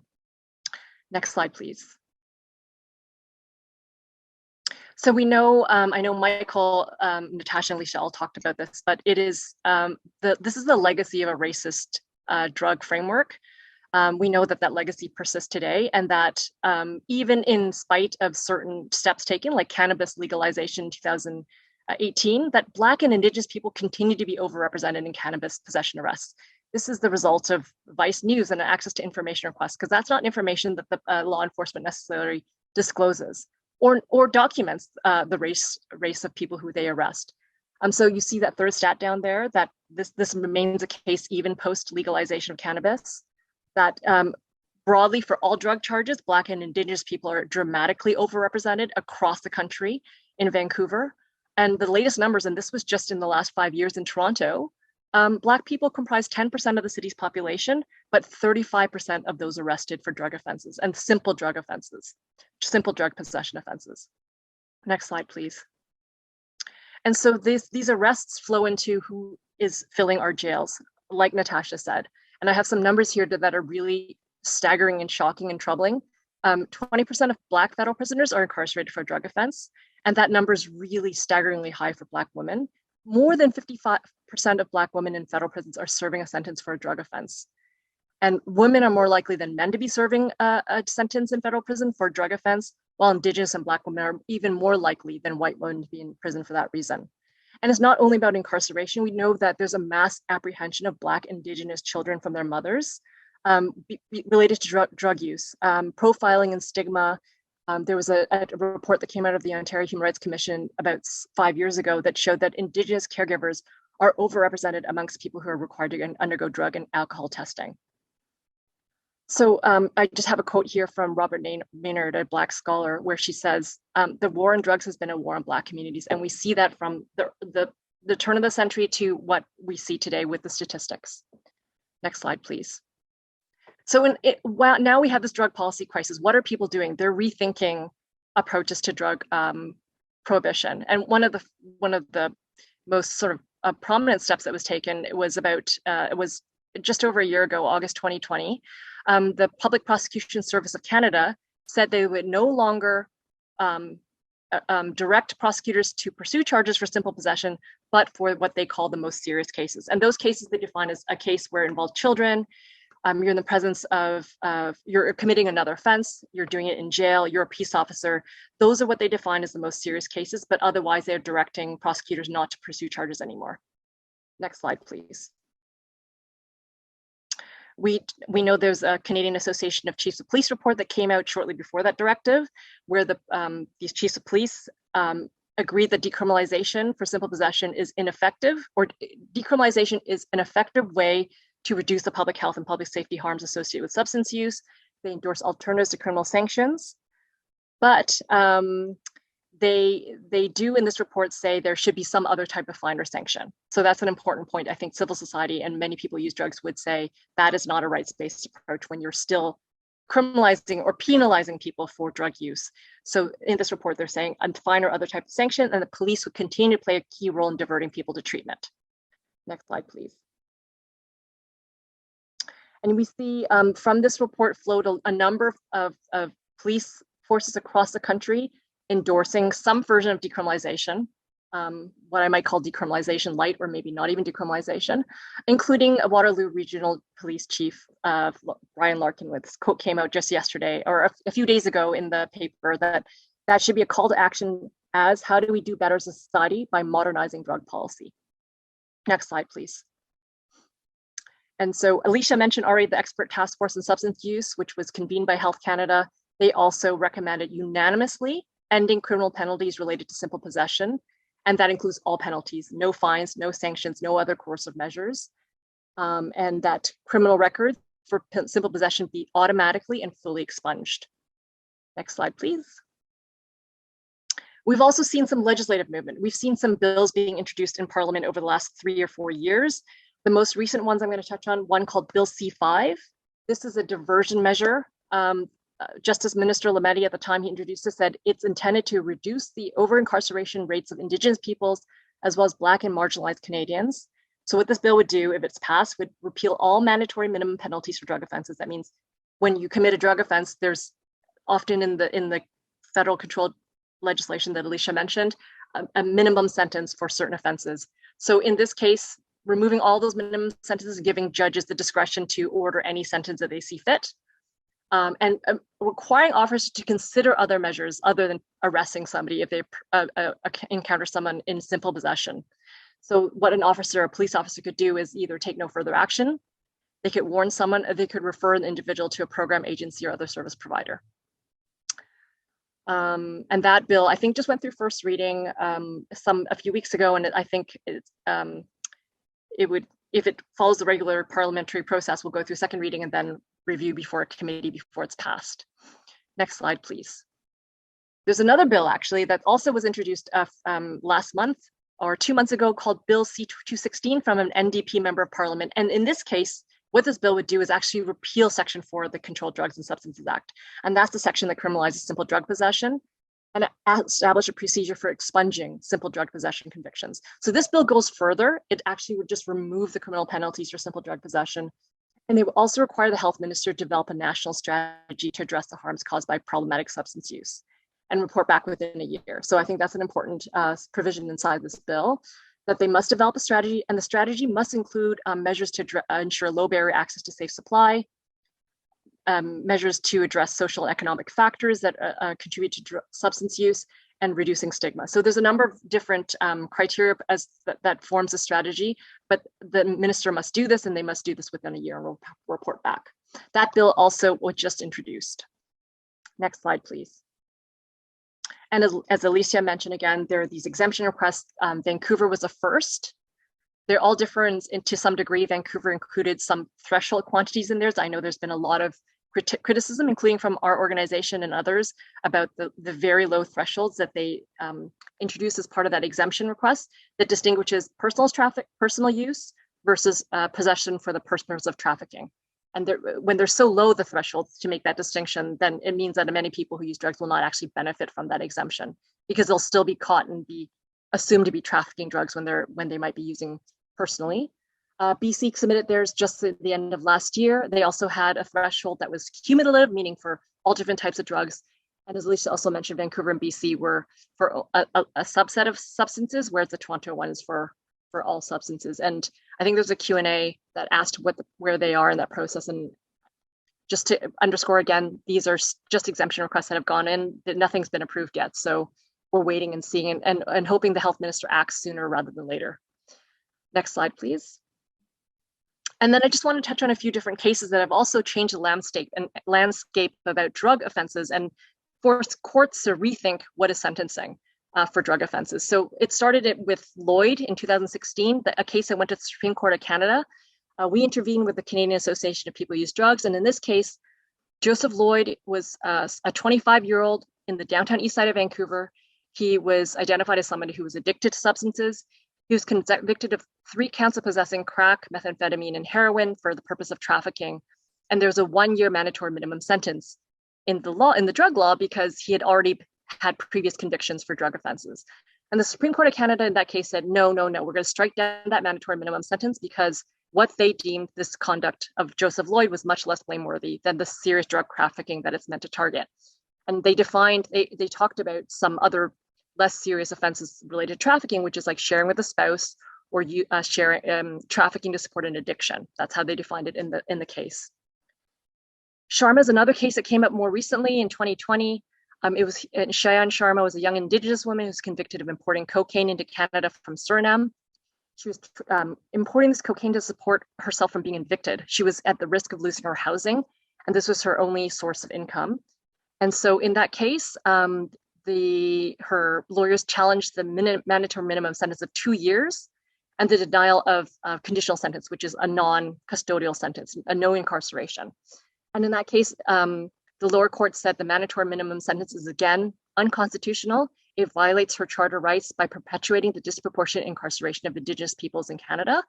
And the Court of Appeal of Ontario is considering this case also held with a conditional sentence, like not having house arrest was also unconstitutional. And that case is going to the Supreme Court of Canada right now. Finally, there's a case called Ellis that is in the BC courts and hasn't been appealed. And this involved a 40-something-year-old woman, Tanya Ellis, who challenged the sentencing range for people who deal fentanyl. The previous sentencing range imposed by the BC Court of Appeal is 18 to 36 months. And they said that's because we need to deter people from dealing fentanyl. It's such a harmful substance. And in this case, the judge said it's not effective to deter. It doesn't denounce anybody. It actually leads people to overdose and die when they're released from prison, when you give people a custodial sentence. And in a quote from the case, the decision, street-based drug dealers who work to ensure their own supply are the easiest targets for law enforcement because they do not have the resources to insulate themselves from detection. And I think this is a really important point. The criminal justice system has limited tools at its disposal to respond effectively to a growing health emergency, i.e. the opioid crisis. Next slide, please. So where has this led us? In the past 12 months, we've seen courts in Ontario specifically withdrawn or stayed, meaning dropping 85% of drug possession charges into the system before they ever reach trial. And that is a distinction from even just a year ago when 45% of such charges were dropped. And we know drug poisoning deaths continue to increase, but the sky in terms of public safety or things that people argue are necessary to maintain these laws, that has not changed. People are not, because people are not being charged with drug possession, that hasn't affected senses of public safety. Next slide, please. So just to wrap up quickly, I wanted to touch on a civil society platform that in light of all these different visions for drug decriminalization, the prosecutors, law enforcement, and courts have come up with a group of civil society organizations, including the Canadian Association of People Who Use Drugs, Canadian Drug Policy Coalition, and many other organizations, including the HIV Legal Network, said we need to define what drug decriminalization means, a rights-based approach to decriminalization that looks at the racist legacy of drug prohibition, the colonial policy legacy of drug prohibition, and define what it means in a way that is meaningful and effective for people who use drugs. So what that means, it looks like the Caput lawsuit, which is amazing. It mirrors the ask of the Caput lawsuit, which Natasha mentioned. So fully repealing all drug possession for personal use. So that removing Section 4 of the CDSA, and that's not just removing criminal penalties. We're not supportive of any penalties, administrative or otherwise, which is what the Canadian Association of Chiefs of Police were supportive of. We don't want to see any penalties. Next slide, please. And also decriminalizing necessity trafficking, which Natasha also explained, which is possession for the purpose of trafficking, where it's for subsistence, to support personal drug use costs, or to provide a safe supply. Next slide, please. And as I mentioned, removing all sanctions, and that includes no penalties, no referrals to health assessments, no confiscation of substances, paraphernalia, or medical supplies. And we've seen that happen even when police are saying that they do not arrest people or charge people for drug offenses anymore. Confiscations are occurring all the time, and there's documentation of this, and that actually leads to more harm for people who use drugs because they will need to seek substances elsewhere, maybe from somebody they don't trust or they not somebody they know. No personal contact restrictions, no geographic restrictions or drug use restrictions, and no referrals to anything that's involuntary, including drug treatment courts. Next slide, please. And again, I know this has been reinforced by a number of different entities, but we need to see automatic expungement of previous convictions for simple drug possession. If we know that drug prohibition is wrong, it has a racist legacy, there's no point, we cannot maintain criminal records for people who have been previously convicted. So this needs to be automatic, it needs to be free, it needs to be easy to do, and it must include expungement of previous convictions that are related to breaches of police undertakings, bail, probation, or parole associated with simple drug possession. Next slide, please. And we also really need clear rules and strict limitations relating to when police can stop, search, and investigate a person for drug possession. We don't want a situation where the criminal penalties are removed, but police still have discretion to do that. And there needs to be some accountability. So people who use drugs, if that happens, that they can, there's some accountability for when police can actually surveil and interrogate people for drug offense. And in addition to that, they can't be the gatekeepers or liaisons between people who use drugs and services. These need to be replaced by people who use drugs and other skilled and trained frontline workers. Next slide, please. And finally, we want the redistribution of these resources from the enforcement of harmful drug laws to non-coercive, voluntary policies, programs, and services that actually protect and promote people's health and human rights. And we've just listed them here. So repealing the law, expunging convictions, and redistributing all the monies that the 3.x billion that Alicia mentioned in Ontario alone to services that actually benefit people. Next slide, please. So that concludes my presentation. I look forward to any questions that people might have during the Q&A. Thank you. Thank you, Sandra. Wow, so not much going on at the HIV legal network, eh? Yeah, congratulations and thank you so much for well, your time today, but all those efforts in the past and moving forward for sure.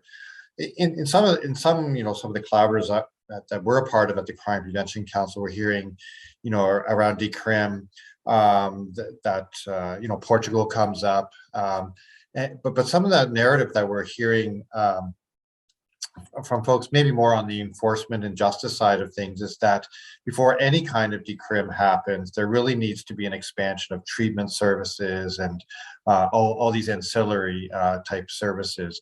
Is that a narrative that you're hearing in your world, your conversations?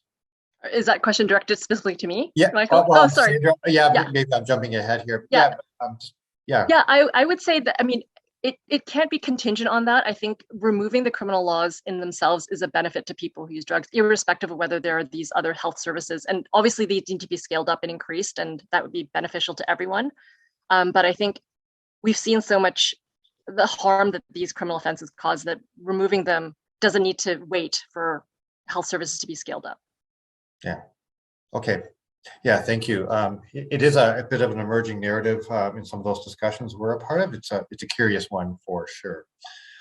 Folks, it's 8:30 p.m. Eastern time, and we'd like to have a bit of a question and answer. There's some questions in the Q&A box. If you have additional ones, plop them in there. And after a short break, like 5 minutes or so, we'll introduce Jesse Burt, who's in the room beside me, and Courtney King, another local expert from Waterloo Region, and have a bit of a discussion and a question and answer period.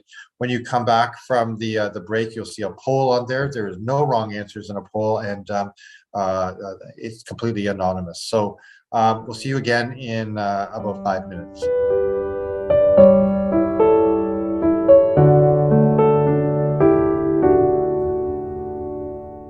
Well, welcome back, everybody. Thanks for hanging in there. It's 111 of you, pretty keen, so that's great. My dear colleague Julie is going to pop up a poll. Like I said, there's no wrong answer here. We're just looking to get a bit of a sense from you around your thoughts and feelings on issues of prohibition and potential regulatory models. So if you could fill that out, there's 2 questions here. And then while we're doing that, I'd like to invite the panelists to turn on their cameras, and also welcome to the conversation Courtney King, who is working away on safe supply initiatives here in Waterloo Region. And she can probably say more about that. And then Jesse Burt, also a friend of Crime Prevention Council in an outreach and shelter capacity. And once we've got the poll results, I'd like to turn the floor over to Courtney first, and then Jesse. And if you've got a question for someone specific or the entire panel, then launch away, as they say. So Canada, the first question was, Canada's narcotic laws create more harm than good, prohibition. So 84% of you thought yes, 3% or two people thought no, and 13% were unsure. So pretty clear that way in the main. And then the second question, community, individual and support individual and community health, safety, and well-being is best served by, no one said prohibition. Decriminalization of simple possession, 36%, and then legalization, strict regulation, almost 60%, and 5% still unsure. May be clear by the end of the question and answer period. We'll see. Lots to chew on tonight, and yeah, huge shout out to Natasha and Alicia and Sandra for giving us lots to think about. Absolutely appreciated. Courtney, if I could call on you to say a few things about, well, yourself or where you work, and if you've got a question, fire away. Hello, folks. Thank you guys, panelists, for the presentations. It was really great to be a part of and sit with and think about where we're at right now in the Kitchener-Waterloo region, where we hope to be soon in the future. Yeah, so my name is Courtney King. I am the Director of Peer and Community Development for the Safer Supply Program at Sanguine Health Center, which is located in Kitchener-Waterloo. Our program, we were fortunate enough to receive funding from Health Canada earlier on in 2021 for the Safer Supply Program, and have been able to onboard our program starting in July of 2021, and since then have been successful in bringing on around 80 people, I think, as of today, onto our program. So really exciting. Our team has been working really hard to try and keep up with the pace and the demand of the need in our community, as we know. Our program received funding for 200 people, but we recognize that that's just a small fraction of the folks that use drugs in our community that need access to a legal regulated supply. But it's been a privilege to be a part of the program so far and see what a window of opportunity of offering folks a legal regulated supply and an opportunity to move away from the toxic drug supply and the stability that has offered people in just a short term of our program operating. It's been quite exciting and a real privilege to get to work with people in the program and support them with their drug use and where they're at. Yeah, I think question I had, maybe I'm thinking about in the context of safer supply, and in the question I'm thinking of is in what ways do you guys see safer supply in this kind of like movement and growing expansion of safer supply programs across the province and across the country? Like, how do you see safer supply influencing discourse and action around decriminalization and the legalization of drugs? Kind of like in a three-prong, like in the benefits, do we see a primarily medical model of safer supply is what we're seeing the expansion of across Ontario? Do we see that being beneficial? Is there maybe negative aspects to that as well? Challenges that was one. Am I allowed to go? So the first thing, safe supply actually is amazing for people that are able to access it. However, the diversification of molecules that are available to people don't meet the needs of especially racialized communities. So when we're thinking about opioids, predominantly white people use opioids, whereas like my board has told me over and over again that Black individuals smoke stimulants, which is crack cocaine. And so therefore, and the same with safe supply, or with our safe consumption sites as well, because we have one inhalation site in our country. So we've had actually excluded in our drug policy, again, a whole, part of our population. And actually it's enforcing racism over and over again to that community. And I don't think people understand that. We say, oh, there's safe consumption, there's opioids, but we don't have the drugs that Black people or the ACB community want to use. I think that that's a fundamental flaw in safe supply. Further to that, I'd like to see a world where it's not medicalized, where I could, just like the liquor store, I could walk in and buy a regulated supply. That's probably going to take a long time, but I'm still hopeful that it might happen. We say it when my board goes away all the time. We walk into the liquor store. Can you imagine if you could walk around and could just like cannabis, buy something, go have a good time, and not like, so I think the dichotomy is that most people think drugs are harmful to everybody. And so therefore safe supply is over medicalized. And it really isn't meeting the needs of our community, because they don't want to have to go to a clinic every day. They don't want to have to, pick up every day, witness in front of somebody. It's the same with OAT. And that's why, OAT, I think, has only a 30% retention across board. And so for those reasons, I would think we have to rethink our programs, not only safe supply, but actually OAT as well, and make them lower barrier to meet the needs of the community, or else we're just doing people wrong all the time. So sorry I had to jump in there very quickly because I'm very passionate about this subject. I'll let other people go.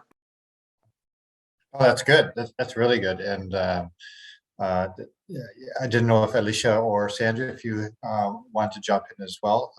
You've had a bit of a safe supply program in Toronto, through the community health centers for a number of years. Yeah, we have two safe supply programs functioning in Toronto through two of our community health centers that are funded through the federal government. And we have one IOT program, which is actually delivered through Toronto Public Health. And I think, Dr. DeVille, our medical officer of health, has been clear that we need to look at all the tools that we have available in our toolkit and study them and see how they work. And I think there have been some, I think a new study came out, I think it may have just been last week, about the safe supply program in London and some of the real benefits that they're seeing in London from that program. And I think that, yeah, we need to look at all of the tools we have available to us. Yeah, it's imperfect, as Courtney and other practitioners will attest to. But when Jesse was primarily Jesse and myself and folks at the YWKW who did the unsafe research, we were testing around issues of safety, like victimization and criminalization, and in line with sort of the international evidence from heroin-assisted treatment programs. We would expect to see massive reductions in victimization of people who use drugs, in criminal activity for those who have to engage in those kind of behaviors, increases or decreases in homelessness, and so on and so forth. But I don't know if you're seeing anything. Courtney, go ahead. Yeah. I was just going to follow up with Alicia. I guess a question I have is, do you feel like safer supply and the programs that were operating in Toronto helped offer leverage and accelerate the movement towards decriminalization, or the push to move in the direction of decriminalization from the City of Toronto's perspective? It's an interesting question, and I'm not actually sure. I'm not actually sure what the answer to that is. I think the Toronto Board of Health has been, I would say, a leader in this space, pushing for change, early on in the drug poisoning crisis. And so I think it's hard to say what came first and what sort of pushed for that change. But I do think the Board of Health has been quite seized of this and has been, advocating to provincial and federal governments for changes, and have been advocating for continued and sustained funding for those safe supply programs that are funded through the federal government. That's true to Toronto Board of Health, even if it doesn't look like action on the ground, if you will. It's long time been a leader, and it was really Toronto Public Health, Northwestern Health Unit, and the Crime Prevention Council that was the start of formal naloxone distribution in Ontario. When I showed you that list of things that Crime Prevention Council has been, involved in or leading, tremendous pushback. So just my gratitude to Toronto Board of Health for being progressive in a nation where progressiveness is sometimes elusive. So, Courtney, I didn't know if you had any other questions, but you're welcome. Please do hang around and jump in if you do. I'd like to introduce Jesse. He's the guy with the hat, and maybe you can just say a little bit about yourself, your work, Jesse, and if you have a question for Sandra, Alicia, or Natasha. Yeah, thanks, Michael. Yeah, so my name is Jesse. I do outreach work, and I'm kind of a harm reduction worker. So I support people who are actively using substances, primarily people who are sort of, I'd say, forced to be dependent on the unregulated market. Every day it looks different, different drop-in spaces, shelters, and I even go to encampments to people who are sleeping outside.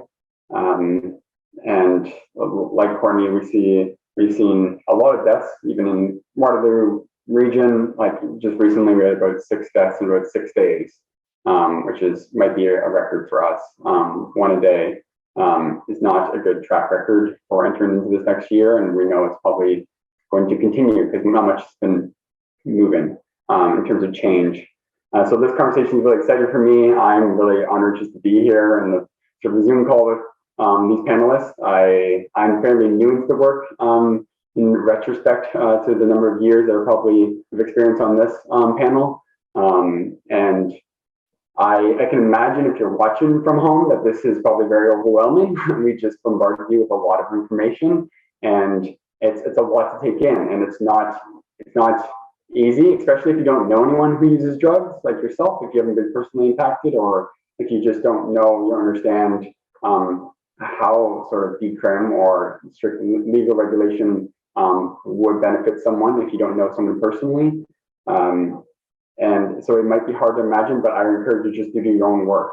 It took me, like, I've only been doing this work for 3 years, but I honestly started with a very strict sort of prohibition mindset entering the work, and I studied public health. But the more I got to know people, the more stories I heard, the more I saw, and it just became very abundantly clear that something was not adding up, and there's a lot of disconnection. And so I had to do my own research, and we kind of talked about that Michael showed a picture at the very beginning around the spectrum in terms of how we could approach substance use. And slowly over time, I've moved across the spectrum. And I guess my question to the panelists would be, a lot of people on the poll just answered, no one said that prohibition is a necessarily good idea, but a lot of people are saying decrim of simple possession, and a lot were saying strict legal regulation. What would you tell the people who answered decrim,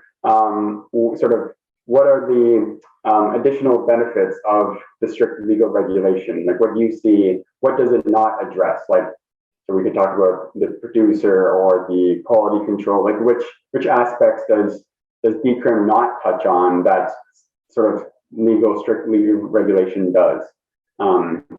And like, how would you convince someone who's on the bandwagon for decrim but hasn't yet fully wrapped their heads around legalization?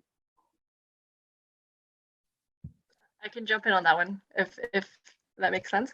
So decriminalization, like we mentioned, the other panelists mentioned, would merely remove the criminal penalties, and that is a huge shift already. It would remove the criminal penalties for possessing drugs for personal use, but it doesn't address the toxic drug supply, which everyone's talked about, and the need for safe supply. So when people are talking about regulation, they're talking about a way to address that by legally regulating, like, and Michael showed that graph where you can actually have different models for regulation that can go from strict to, like Natasha mentioned, like you can go into a pharmacy to get substances, or maybe it's in like the way we regulate cannabis now. It would be another avenue to access drugs that have been that are regulated. The way we regulate alcohol, and it wasn't like toxic in the way that it was when it was under prohibition.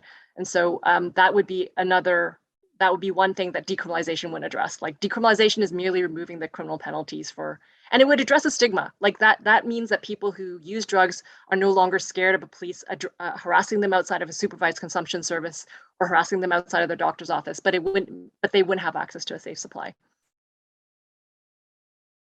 Do you mind if I jump in right Yeah. quick? I totally agree with what Sandra said. I think the other thing is, when we're looking at these decriminalization exemptions, we often forget about people's use and the type of use that they have. And so when we're looking beyond that, right, like, we're expecting people, if we decriminalize them, to still go out and buy illegal drugs. And so they don't know what's in it.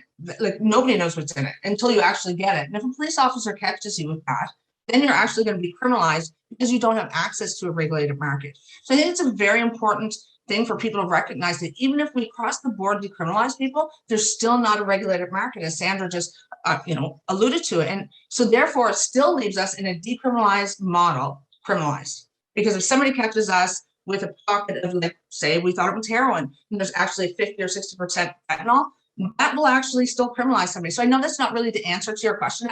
I wanted to point that out, that that's really, we have to look across the board beyond just decriminalization of simple possession.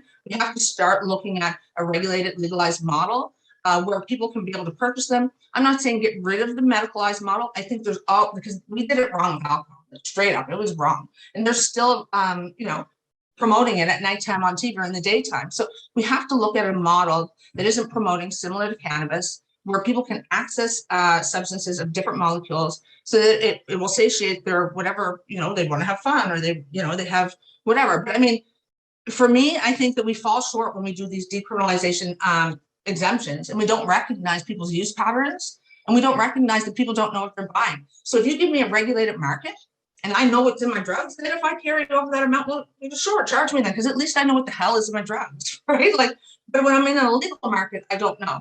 So I went on a little bit of a rant there, Jesse, but I think it's really important when we're talking about decrim to understand why decrim for substance or like for simple possession, and not decrim trafficking or possession and all the, or like, trading, splitting, sharing, all those things. It's detrimental to our community because we'll still be criminalized. Thanks. It's a great question, Jesse. And I mean, it provokes, so in that decrim model, and Alicia, I mean, probably in Toronto Public Health communities, sort of probably at the front end of that right now, but Vancouver's sort of been through some of those discussions. That's around thresholds. Like how, you've all kind of touched on it, but how much fentanyl can I carry around before I'm being, liable? It could be charged with trafficking, for example. And how do you go about setting those kinds of thresholds that make sense given the diversity of people and tolerances and patterns involved? Any thoughts from you guys? No, you're stunned. You're stunned. I could talk all night, but I don't want to take up too much space, Michael. I'm trying to allow other people to talk. I think we're all busy looking at the question and answers. There's currently 9 questions that are open and 20 other questions that have been kind of answered through type-in, but man, there's a lot. So we're trying to, so if panelists who like want to see something, they're like, I'm excited about that question, feel free to answer it. Yeah, Alicia, did you want to weigh in on the thresholds question? Yeah, and I think it's such a critical point, and I think like the initial submission that we submitted early in January didn't touch on that. It touched on that's a piece of work that we need to do some more work on. And we've seen the experiences of BC and Vancouver, and we want to make sure that we are creating an approach that works for the city of Toronto and works for the community that we have here. And so we're going to be pulling together a small group of people, including people who use drugs, to really do that work as a next phase of our work. But hopefully we'll be getting that underway shortly. But yeah, certainly that's not something we have grappled with yet. I wish you luck. Natasha, did you want to jump in? Yeah, I would just say that the city of Toronto shouldn't be comfortable with thresholds at all. It should be up to the people who use drugs. And Alicia, I've met you, I've been on the decrim panel, and I think you're amazing. Although I am somebody who uses drugs and I understand the criminalization around our community. And I really don't think Toronto has to be comfortable. I really don't think the community has to be comfortable. The people that actually use drugs have to be comfortable. And so we have to take that out of our landscape, that we're serving the purpose for other people than what decriminalization of simple possession and like necessity trafficking are actually for. Because when we look outside of that, we're trying to make people happy in government, happy in public health, happy in Health Canada. Who are we serving? We're actually serving the government then. So we're not serving our community. So, I was on the federal task force for, their alternatives to criminalization or for possession. I can't remember now, so long ago. But, I laughed because I just didn't feel like, for me, there was no other people who use drugs there. And for me, that was a fundamental flaw. And so when we're talking about decrim, trafficking, all these other, policies that we're trying to change, we have to really think about who we're changing them for. And I'll tell you, it's not the government, because our community has been criminalized, served years in time. I've lost my children for not even a problem that was there was no harm to my children. So when you think about it, it was just because I was somebody that used drugs. So the state has so many ways of intervening into our life that if we don't address this head on, we're just doing a disservice to the people that we're actually trying to help. And so that's, I like the Alicia, that's my fundamental flaw with the Toronto decrim. It even is with Vancouver for that matter, is that we're doing jurisdictions. We're not doing across Canada. And so what does that say if I leave Toronto, if you're decriminalized, I walk 2 feet out of the line, I'm still criminalized for using drugs or possessing drugs? I mean, so those are flaws. I think there needs to be continuum across this country where we all have equity, we all have a stakeholder into our own drug policy, and we have a voice in it. So, may I go on rants once in a while? I'll let Sandra talk, but I'm passionate about this because I know my people have suffered immense harms from drug policy, and it needs to change.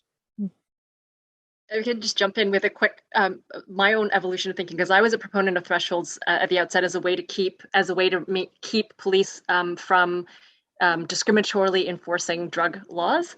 But what I think many politicians, especially when you talk about Bill C-216, for instance, which doesn't have thresholds, they don't understand that police already operate without thresholds. Like they don't need a threshold to distinguish between personal possession versus possession for the purpose of trafficking, and the sky won't fall in. I mean, that's what they're doing now to distinguish between those two. So I think it's unnecessary. And as Natasha mentions, like you have this patchwork system across the country, people will have different thresholds in different jurisdictions. And that is not like a principle of criminal law that is probably constitutional, I would argue. So I think it's a bit of a red herring in some contexts to say that we need thresholds in order to proceed with any law reform. We operate without them now. Okay, it's a related question from someone in the chat. It's around the Good Samaritan. It's around police attendance at overdoses, and if there's any changes or any discussions about changing the way that current system operates. So, really quickly, the Good Samaritan Drug Overdose Act was a thing. Genesis was partly at Crime Prevention Council through the research where we found that at most overdose emergencies, people would not call 911. It was primarily due to the fear of enforcement and justice attendance and fear of becoming entangled in the law, even though they wanted to. So that was the clear research, and then, a law developed, and it wasn't perfect. We were there at the time, and it passed by all party support, which is fairly phenomenal considering. But it's not a perfect law. And I know, Sandra, I'm looking sort of at you here. You've done some research on the law, and it's a fact or not a fact, as the case may be. Do you see any changes forthcoming? Yeah, and I just also want to commend you for this groundbreaking research, because we cited a lot of that in our advocacy following the passage of the law, the research that you did about people not calling 911. And so we also did some research recently looking at whether people actually know about the Good Samaritan Law. When they know about it, do they actually do anything? Like, does it change their behavior? And most people surprisingly said they didn't know much about the law and the protections they confer. And they also said that even if they're protected under the law, they're not going to necessarily call 911 because police still show up. So they're like, even if they're not going to charge us, they're going to know us, they're going to profile us, they're going to surveil us, they might know where we live if it happens at our home. So that was a huge deterrent to calling 911, because even if the police don't charge us, they're still going to show up. And so we actually engaged with the Toronto Paramedic Service and asked them whether it's necessary that you need to sort of triage through a 911 service that actually engages the police. And at the time they said it was a request that the Toronto Paramedic Service, their membership felt they needed. This is what they shared with us a year or two ago, that they needed police there in case of security concerns. And so it was apparently, and then hearing from the police that was also a request coming from the paramedic EMS, the emergency medical services, that EMS were the ones who were calling for police attendance. So it's sort of at an impasse because we don't, like the membership, I guess, feels they would like police to be there at an overdose scene. And yet you hear from people who use drugs that, like, some of the strategies that they're using is like, we're going to say that somebody had a cardiac arrest or something else, just anything other than an overdose, so police don't just automatically show up, because it's clearly a medical emergency. It's not a criminal law emergency. But it's not, nothing's really moving so far in Toronto as far as I know, and maybe Alicia can elaborate more. Yeah. Can I state my issues, Michael, for a second with naloxone? Yeah. I think that naloxone is a worthy tool in our society. However, we're allowing people to die and we're bringing them back to no more services to respond to them. Think about that. In what other part of health, we allow people to die, we revive them and just say, yeah, go along your way. I mean, think about that. I mean, I think that's a fundamental human right violation. We have this, so we feel noble that we can save people's lives, which is worthy. I'm not saying it isn't. I believe in naloxone. I was my provincial coordinator in Nova Scotia. However, I also think about the other side of it, like, why is it that we're allowing people to be in this state without meeting the needs of the community, first of all, right? Why are we allowing people to overdose and meet death and then reviving them? I think that's a fundamental flaw in our whole system. It's like we do these downstream things to revive people, bring them back to the same situation they were in prior. We have no other services. We have no other interventions to help them. But yet we feel great that that's okay because we have naloxone across this country now and it's free. Oh yeah, let's party. Why are people dying? Can somebody tell me that? Why are we allowing people to die? And thinking that that's a good intervention. I think it's a shitty intervention. I'm sorry. I work for my province on that, our pilot. And I'll tell them again, as I tell everybody else, the fact that we allow that to happen without intervening prior is a big issue. I like when you rant, Natasha. Yeah, we were strong advocates for naloxone here, and it was a fight, right? It was really a struggle. The kinds of debates about over an emergency medicine was just nuts. But I think we knew at the time, and this was really before the bootleg fentanyls started crushing Canada. We knew we were never going to naloxone our way out of this mess, and that is certainly apparent in spades in the last sort of 6 years or so. And that's, I think, that at least on our end, that's the challenge, is swimming a little further upstream. Like, we know it's toxic drugs, we know criminalization. These are things that are known to harm people and to allow people to go to the brink of death, sometimes oxygen deprivation, thousands of times a day. Yeah, I hear your point, and I hear your frustration. But here we are. I mean, some communities don't even have naloxone yet, right? Not all parts of Canada are equally served, including our rural and northern friends. There is a question for you, Natasha, specifically in the chat. It's about if you could speak more about opioid agonist therapy. So that's, I think, and why retention is low. So these are things like buprenorphine, methadone, and this one is specifically about Sublocade. So Sublocade, has anybody seen the lawsuits that are happening now around buprenorphine? Like, they've marketed that drug so heavily to doctors, it's changed our own prescribing guidelines, in my opinion. I wouldn't say they're any different than Purdue at this point, right? Because they've done strategic marketing to make us believe that that is the first line of treatment. But most people were on methadone to start with. We've transitioned them over, which is problematic in itself. So one, we take people from the medication, they're using opioids, like hydromorphine is my province, is the predominant drug. We then transfer them to methadone. Then we transfer them to buprenorphine. Does anybody understand how there's no retention there? Like, who wants to go to a pharmacy every day and take their meds in front of a pharmacist? You can't work, you can't have a life. And so that's where retention comes in. Then you have to do witness share and drug screens. And so, just so that you know, previous to this, I worked in opioid agonist treatment. I ran a clinic in Dartmouth, Nova Scotia. And so I'm very familiar with this, because we have people that dropped out of our clinics. They come back every third day. They were starting to use fentanyl. So they don't only show up because they didn't want to have that much methadone in their system, that it would actually take their high away when they use a fentanyl. So when you think about it, why aren't we just helping them with fentanyl? Like, why are we transitioning people to these other drugs? Because the medical community thinks it's proper. It's not. Why aren't we just meeting the needs of people? Why are we trying to change people's drug habits, their use patterns? It is problematic. It's like the same as going to a new community. If you don't have a normal drug, like a drug dealer, you're in a different atmosphere. I think we were just talking about naloxone. When you think about that, we know there's set and setting, or like stage and setting. Like, there's all these different things that go on with an individual when they're using drugs, and we have no problem prescribing a different mode of ingestion, a different drug, and we have no problem with that. And I would argue that fentanyl actually would be better than hydromorphone, better than methadone. Why? Methadone has like a 36 to 48 hour lifetime. If somebody that's an opiate naive takes a bottle of like 120 methadone, they're going to die unless somebody's there to revive them. And so why are we changing drug patterns that affect our community? We're always trying. So for me, it's like this two-sided. I used to say to Dave, the doctor I work with, I want to give everybody hydromorphone. I'll be like Oprah. here's a hydromorphone for you, here's a hydromorphone for you, here's a hydromorphone for you, but I couldn't do that because I couldn't prescribe.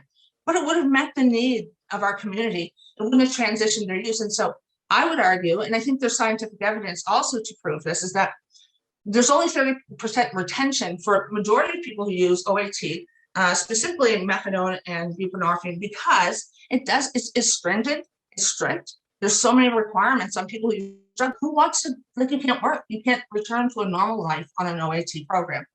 So yeah, I mean, OAT has saved people's lives. I'm not going to deny that. So there is the other side to it. So some people do stabilize and do well on it, but the majority of people that I've met through my clinic and throughout the provinces that I've worked in, it just doesn't meet the need. And so it's like, why are we changing people's habits? They're the drug that they choose to use. Why aren't we just meeting them where they're at?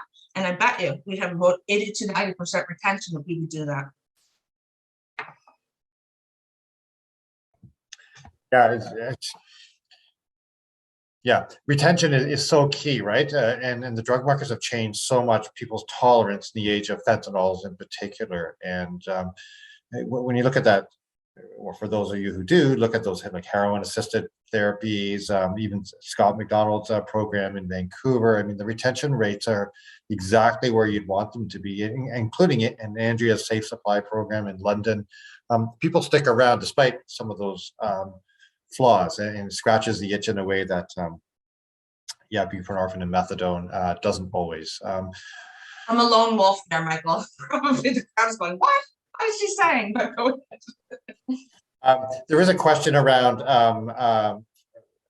well, here's the question: if the goal is to eliminate poisonous drugs, could safe supply under prescription be legalized, but sanctions continue against contaminated drugs? Anybody would like to take that? I can read it again. Could safe supply under prescription be legalized, but sanctions continued against contaminated drugs? Prescriptions are already legal. They're already legal, and Health Canada said it. So I'll let somebody else go. But I mean, prescriptions are legal, but they're never. Doctors don't want to prescribe to the mass of people. They don't want to be responsible for, what are you going to do if somebody is a part-time user, they occasionally use, where do they go? They still have to access the illegal market. So it doesn't, whichever way you slice it, we have to really, and even the task force, as Michael said earlier, we have to really follow the guidelines the task force put forward. They call for full decriminalization, regulation, legalization of people who use drugs. And I think that's the way forward. I think there's, like I said earlier, a medicalized market. If we don't really consider the massive people that don't have a substance use disorder that still need illegal drugs, we're falling short of what we're doing for our society. If I could just jump in and say, you could definitely, you could legalize, and you could also have sanctions. Consumer product would today. Like if you have like alcohol that is made outside of the regulated market, then there are sanctions or fines associated, not criminal fines, I don't think, but other sanctions associated with selling non-regulated substances or any food product or any product. So that is possible.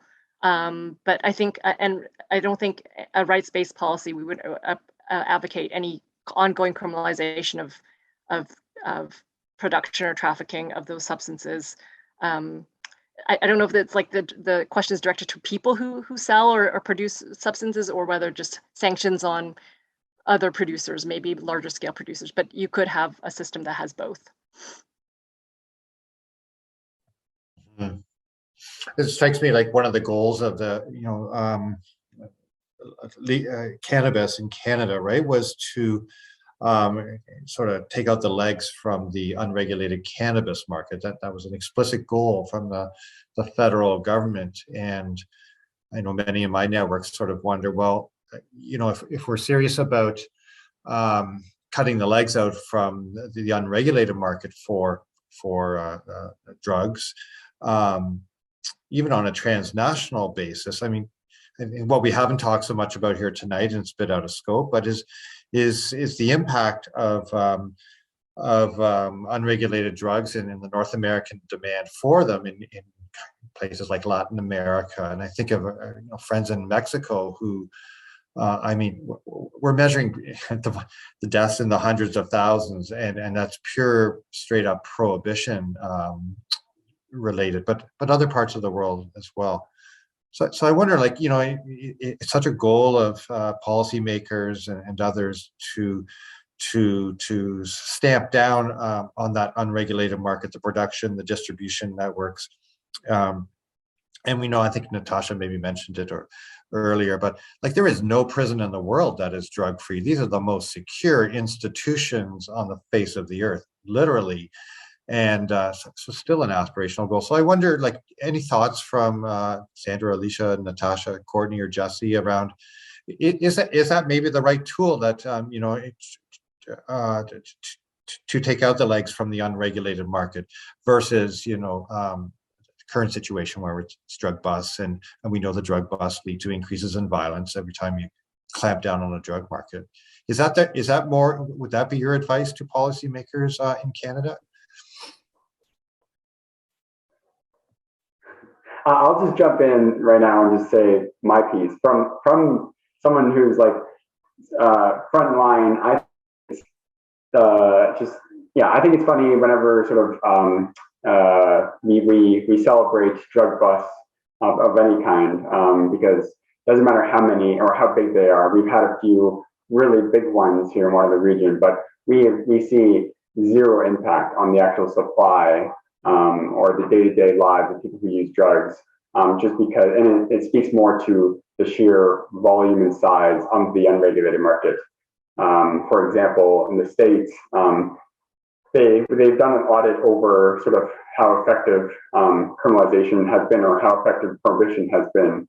And so people on this call to see that the U.S. government, for example, gives about $30 billion every year to the FDA to stop the flow of drugs. So $30 billion is given to stop the flow, stop the supply. Doesn't do anything about demand, because it's focused on the supply, and it's predicted that the FDA stops about 1% of the supply of drugs. So you realize might as well just burn the $30 billion, because you're not and that's what we see with Portugal. For example, like when they decriminalized, the reason they saw a huge shift, everything, all the rates dropped like crazy, is not just simply because they just got rid of the criminal penalty and that was it. Even though that had huge benefits, that wasn't the only reason. The only reason is because they took 90% of the money that they were currently spending on incarceration, on police, on all these different sort of downstream services, and they put it straight into prevention, treatment, and harm reduction. And that was the real benefit of decrim, is because it all of a sudden frees up this billions of dollars worth of money, and you're able to put it towards effective solutions. And so, yeah, that's my little, just so people, but it's because a lot of people don't understand that, though. A lot of people in the public have a perception, and because I grew up with just believing that drug busts, they must stop in the supply, therefore people aren't using, saving lives. But couldn't be farther from the truth. If anything, as we know, people on this call, it actually increases the violence that we see in our community. It creates turf wars, or it's all of the unregulated market is organized crime. And so, again, our own chief of police will be the first ones to kind of a huge problem. And they are also sort of asking for a different approach, because they're, so knowing that a lot of sort of mindset is that, we just need to be harder and harsher of the penalties. There's no way. As Michael says, there's drugs in prisons, so we're not really stopping the supply anytime soon. We never will get the 100%. We'll only get the 1%. And so, in order to actually get rid of the unregulated market, we need to replace it, and we need to have a more appealing option for folks.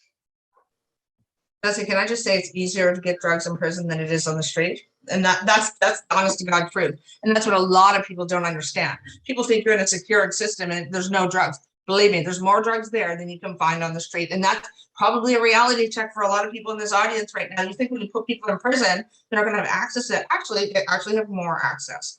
And so it's just this perpetual cycle, as you mentioned, Jesse. We're taking all of this money, and it's not doing anything. Criminalization has done nothing to stop our society from using drugs, be able to access drugs, and even in the places we think they can't, it's more accessible.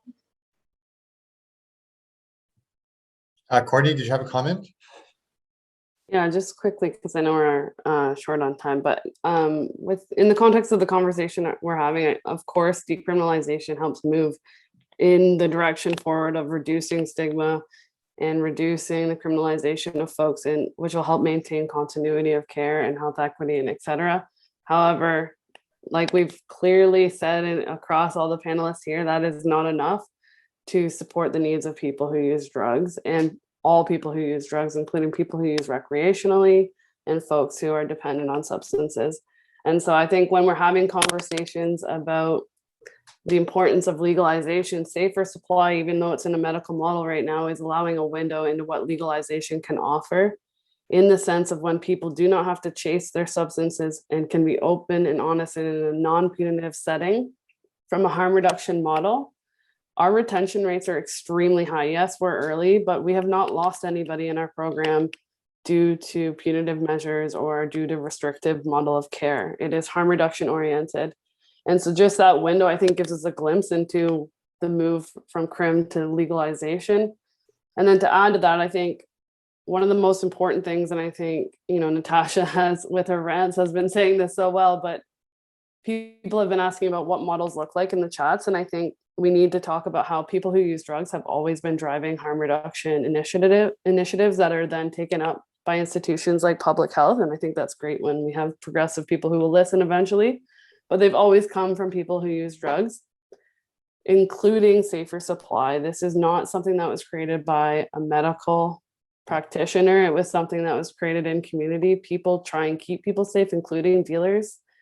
And so when we look to a DOLF model where we see folks like compassion clubs, where that is driven by folks who use drugs, we need to leave space for that as well. And maybe safer supply, I think, is amazing and it's an exciting opportunity to be a part of, but we need different models to make sure that folks who want to use recreationally can check their drugs and not be worried about being criminalized, or on the other end, for the community to be able to take care of itself. And we know that without that access, we'll still keep people on the fringes of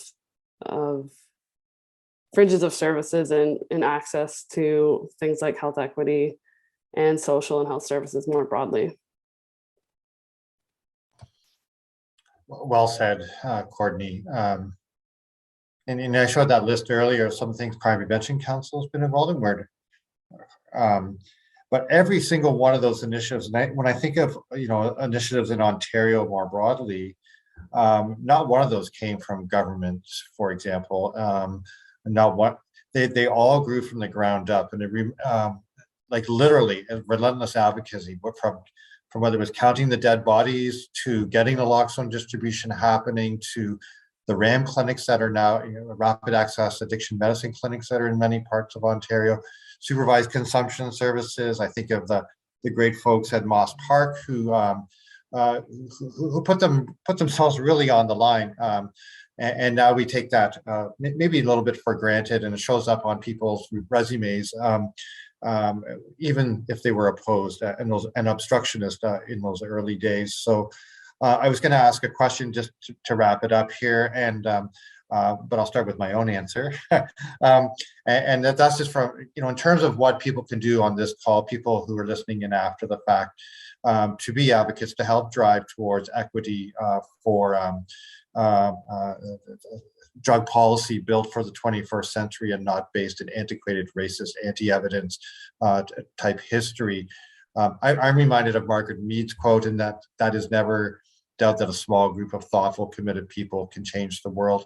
Indeed, it's the only thing that ever has, and that's been true in my experience here. I wondered if you had any advice for folks on the call in terms of how they can be advocates for equity. Sandra, Natasha, Alicia, Courtney, Jesse. I mean, I think the really central response I would say is like to make space for people who use drugs, and their leadership, their lived experience is the expertise we need to develop a rights-based drug policy. And we knew that from developing this platform that I mentioned in my presentation, that it was guided by the expertise and lived experience of people who use drugs. So making space for people who use drugs, and specifically the people who are most likely to be profiled, arrested, incarcerated. So Black people, Indigenous people, who we know have suffered that legacy of drug prohibition. So supporting them, supporting CAPA's lawsuit, supporting these advocacy initiatives by people who use drugs, led by people who use drugs. Yeah, and I think I started with that. I think that we have to recognize that racism is still steeped in drug policy today. And a lot of people think that drug policy is out there to protect us, but it's harming a lot of people. And so the sooner that we all understand that it's harming the most vulnerable and people of color, people who are Black, people who are Indigenous, as I said earlier, they're filling our jails right now. Predominantly Black women is the furthest growing, new population of people. It's unbelievable to me to think that we're okay with this. As I said earlier, go take a look at the statistics. Please go talk to the people in the jails and see who's there. It's people for petty crimes, people for simple possession, and they're locked up for a long time. And all they actually did was try to use drugs. And so in our country today, using drugs is not illegal, but possessing is, trafficking is, importing, exporting. So actually the act of actually using drugs in the Canadian law right now, it's not illegal to use drugs. So I tell people all the time, don't say it's illegal, like drug use is illegal. Drug use is actually not illegal, it's the possession. And then it predominantly impacts people that aren't able to access safe consumption or inhalation sites because we don't have them, or they need crack cocaine, or they need methamphetamine, which are not in our hemisphere in Canada at this point. So the quicker we look at diversifying safe supply, understanding that all safe consumption should have inhalation, we won't exclude one population or one minority or racialized group of people. Like, we have to recognize that we allow drug policy to happen all around us, and it is still steeped in racism. So I'm very passionate about that because my board members tell me all the time about how safe supply is racist, how safe consumption is racist. And so I hear it on the regular. And so we talk to Health Canada and we try to advocate for these things, but it's not moving anywhere. I know the government will grind slow, but if all Canadians took a look at our drug policy and really understood who's impacting the most, why people are overcriminalized, overrepresented in overdoses, and just overrepresented or being carded. Like in my province, Black people, we have the highest per capita carding of Black people in my province. In Little Nova Scotia, in all of Canada, we are the highest carding of Black people, which is irreprehensible to me. And so the quicker the larger public understands where drug policy is rooted, who it impacts and why, I think we'll get a lot further ahead, because I think we should start changing our voting patterns seriously. And once you're educated, you might change your mind. Thanks, Natasha. Alicia, Jesse, or Courtney? No pressure. I'll go next. Similar to Sandra, in terms of lift up those voices that are around you already doing the work. Sort of admit the things that you don't know. I can essentially constantly question and constantly research and look into things. Be educated, definitely. But there are already amazing people doing this work. They've been doing it for a long time. At this point, it's at the decision-making table. And so they need to hear it. They need to hear that the public cares about these issues. Because there's already people doing the work. You don't have to reinvent the wheel. We're not even reinventing the wheel. So please keep pushing sort of the decision makers to respond. And so whatever that looks like, whatever sort of community that you're in or organization you're in, or sort of city or counselors or anyone, I would be shooting emails off. And don't be afraid to. There's loads of support and evidence out there, and a growing movement happening. I firmly believe that it will eventually happen, that we are trending this way, and that it will sort of eventually become a national movement. But we are the early adopters, and so I would encourage you just to take up that sort of advocacy pride and carry it forward. A little bit almost opposite of Natasha, in the sense that I kind of view it as there's a reason for everyone to care about this, even if you have zero compassion for people or individuals who are vulnerable. There is reason for you to care about this, and there are very legitimate reasons that you should be concerned about sort of how we're funding organized crime, to sort of the amount of money wasted in ineffective solutions. And so there's sort of a little bit sort of reasons for everyone. And so I'd encourage you to, even if that is just for yourself to work on, or just to be out there loving your friends and family in terms of slowly convince them one at a time. But honestly, yeah, I'm just thankful that people are stuck around this long, and that just gives me hope right there. So thanks again for having us. Alicia? Yeah, I think it's hard to follow those really heartfelt statements. And I just think that this is, I think really just to pick up on that last statement is that the work that we're doing on decriminalization and Toronto Public Health is fundamentally about reducing stigma and discrimination against people who use drugs. But it goes to the well-being of our entire community and the well-being of our entire city. And as Jesse was saying, that this is a thing that even if you don't understand the issue, there's benefit in this for you. There's benefit in this for everybody. Yeah, well said. Courtney, who's already had a day, I'm sure. I don't know what time you began, but do you want to close us out or have a nap? Okay, we opened referrals today, so it was quite a busy day. I'm happy to leave it there. Thank you, everyone, for the panelists for your responses and being here in our community and sharing your knowledge.